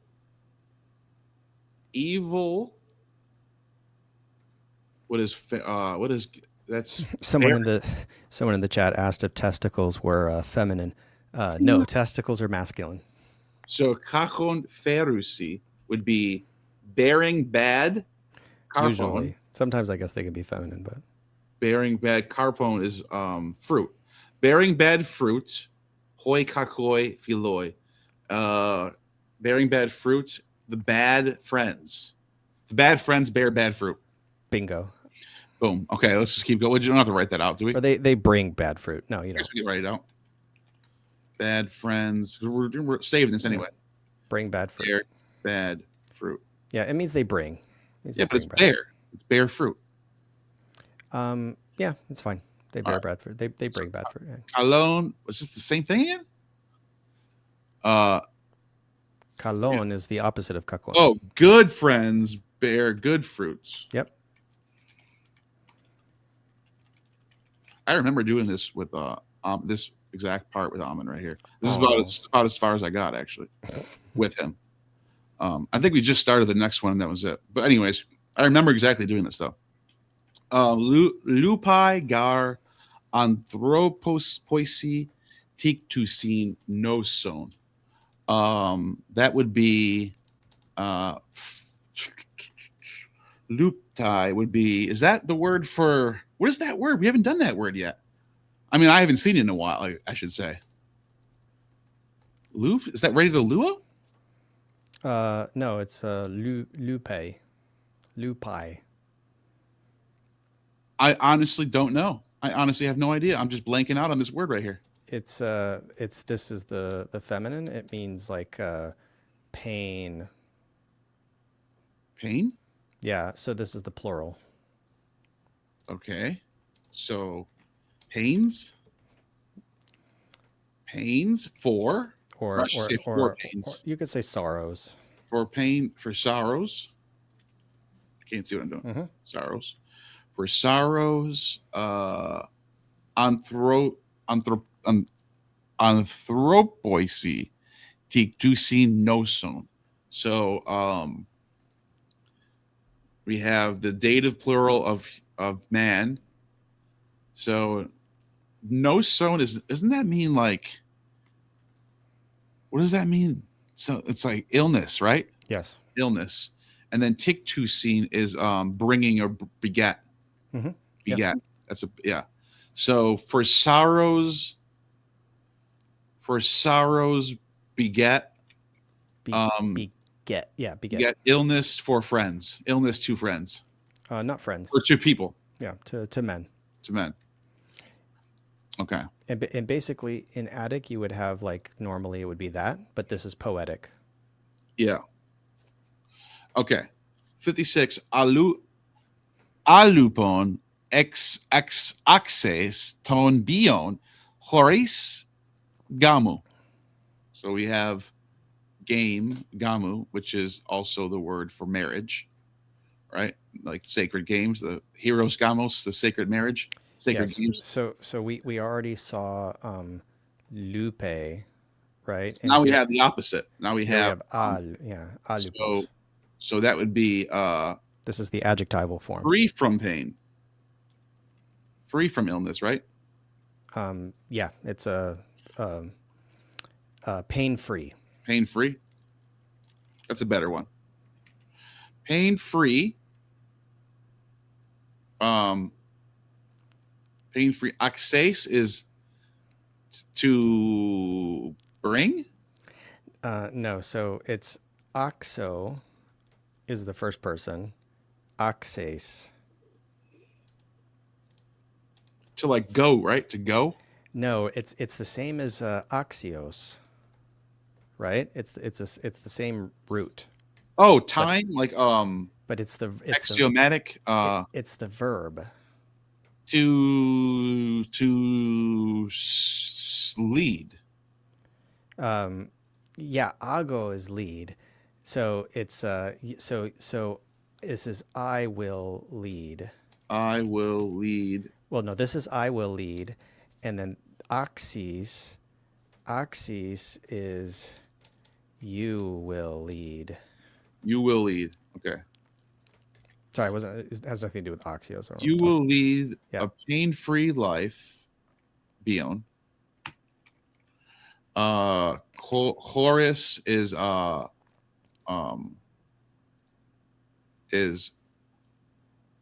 from marriage. Yeah. That's so true. Yes. Fuck yeah, Menander. You're so fucking right, dude. Fuck marriage. All right. 217. What do we got here? Gar. I fucking love Menander. I'm going to go read Menander after this. After I just read that shit. For Gar. For let me just read it first. Egar para kairos. Edone. Hey, Done. Edone. Tikte. Blaben. So for parakairos is like untimely, right? Oh, we got some shit down here. This is what they're okay. We're supposed to look down here. That's why some of these words are not familiar. They're throwing them at us right now. You see what I'm saying? Yeah, it's fine. So we have perfect. So we have for untimely, pleasure, brings, tick day. It's like it like breeds, or it gives birth to. Yeah, breeds harm. Yep. Okay, untimely pleasure breeds harm. That's another good fucking sentence by Menander's a fucking G, dude. Yeah, and now read him after this. And the very end of it is the Gospel according to John. Yeah, I was actually hoping that we can get this in before we stop. So this is like also one of my favorite things to study. And by the way, somebody was asking about this. So now I'll throw you back up there and we can show you the answer. En arche en o logos. In the beginning, right? En archi no logos. In the beginning was the word. Mm-hmm. In the beginning was kai ho logos and pros ton theon. And the word was in the beginning. And wait, in the beginning was the logos, and the word was with God. Yep. And the word was with God. Well, here you need a capital G God, but yeah, that's just the word was with God, and God was, and theos and hologos, and God was the word, and God and the word was divine. Yeah, this is the predicate nominative. I know. I already know this. I remember I used it in a debate. Yeah, you did. I used that, and who was I debating when I said that? They were like, "Huh?" Jay Dyer. Jay Dyer. Yeah, they're like, "What do you mean, dude?" Now, this is contested. Obviously, it could be the word was divine or the word was God, and it is not, settled. But there's no. The reason why is because you don't have. That's it. If you had the death, so basically what your translation is getting at is it's like theos. We're translating this based on Attic though, so we should translate it as the word was divine. It wouldn't change it's a question of like what the author of the Gospel of John meant, but it's theos is being used as a predicate nominative as like an adjective in the sense that the word was divine, but here it's ho. This is ho theos. This is like the big theta God, and so here it's like the logos. Is it, what level of deity is it on? So is it divine? But it's not this God over here, because it's dropping the article, so it's not continuing from the same subject. That's the logic behind the translation of the word was divine, but that's not the traditional English translation. Of course, that's the church though, But yeah, that's fair. It's fair to point that out. Okay. Yeah, it's disputed. Yeah, autos ein ain. It's And not- it's funny, you're right, because Dan McClown will act like this is settled. It's not. Yeah, and it's not autos. Utos, sorry. It's no hutos. Utos. Yeah, Utos ain en arche Mm-hmm. pros ton theon. So he was with God in the beginning. What?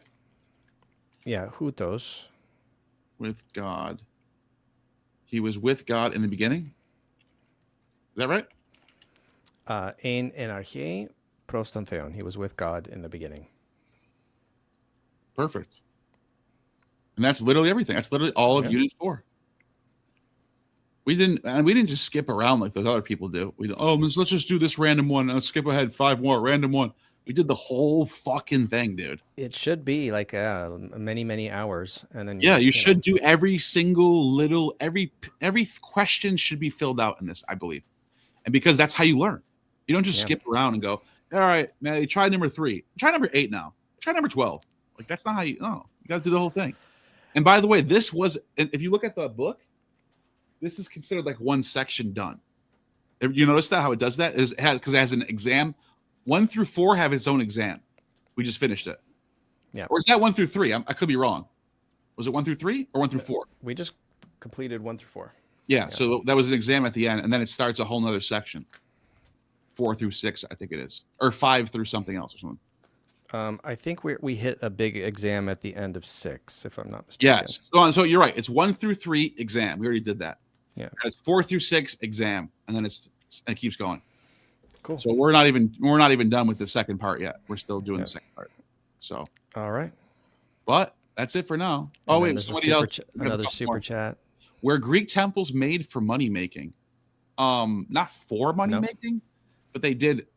They needed to earn money to keep up with costs of shit and repair the temple. So there were people did donate, people did tithe to temples. That was a thing, but it wasn't like the main purpose, the primary purpose of the temple. So no, but yeah, good question. Da Vinci now. Thank you for another $10. Thank you. So I just got to say that. Thank you. And I'm glad that somebody gets to enjoy this with us. I really do. Yeah. He donated $40 to this lesson. Thank you so much. Appreciate you, dude. Seriously, appreciate you. Hope to see you around. Yeah. And if anybody wants to join my class, just reach out to me through crossbible.com if you want to take my Greek class. Or just show them all. Show them audit this one. I have it ready to go.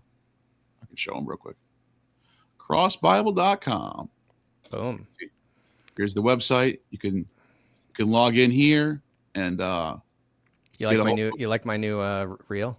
Yeah. I just got that. Looks very professional. Damn. Doing big things over there. I see that. There you are. Yeah. That's funny. All right. Hopefully you can be like make $1 million off this one day. One day. Little by little. We'll get there. All right. So that's it. And I'm going to hit the outro, and I hope to see you next week. All right. Saying true gnosis.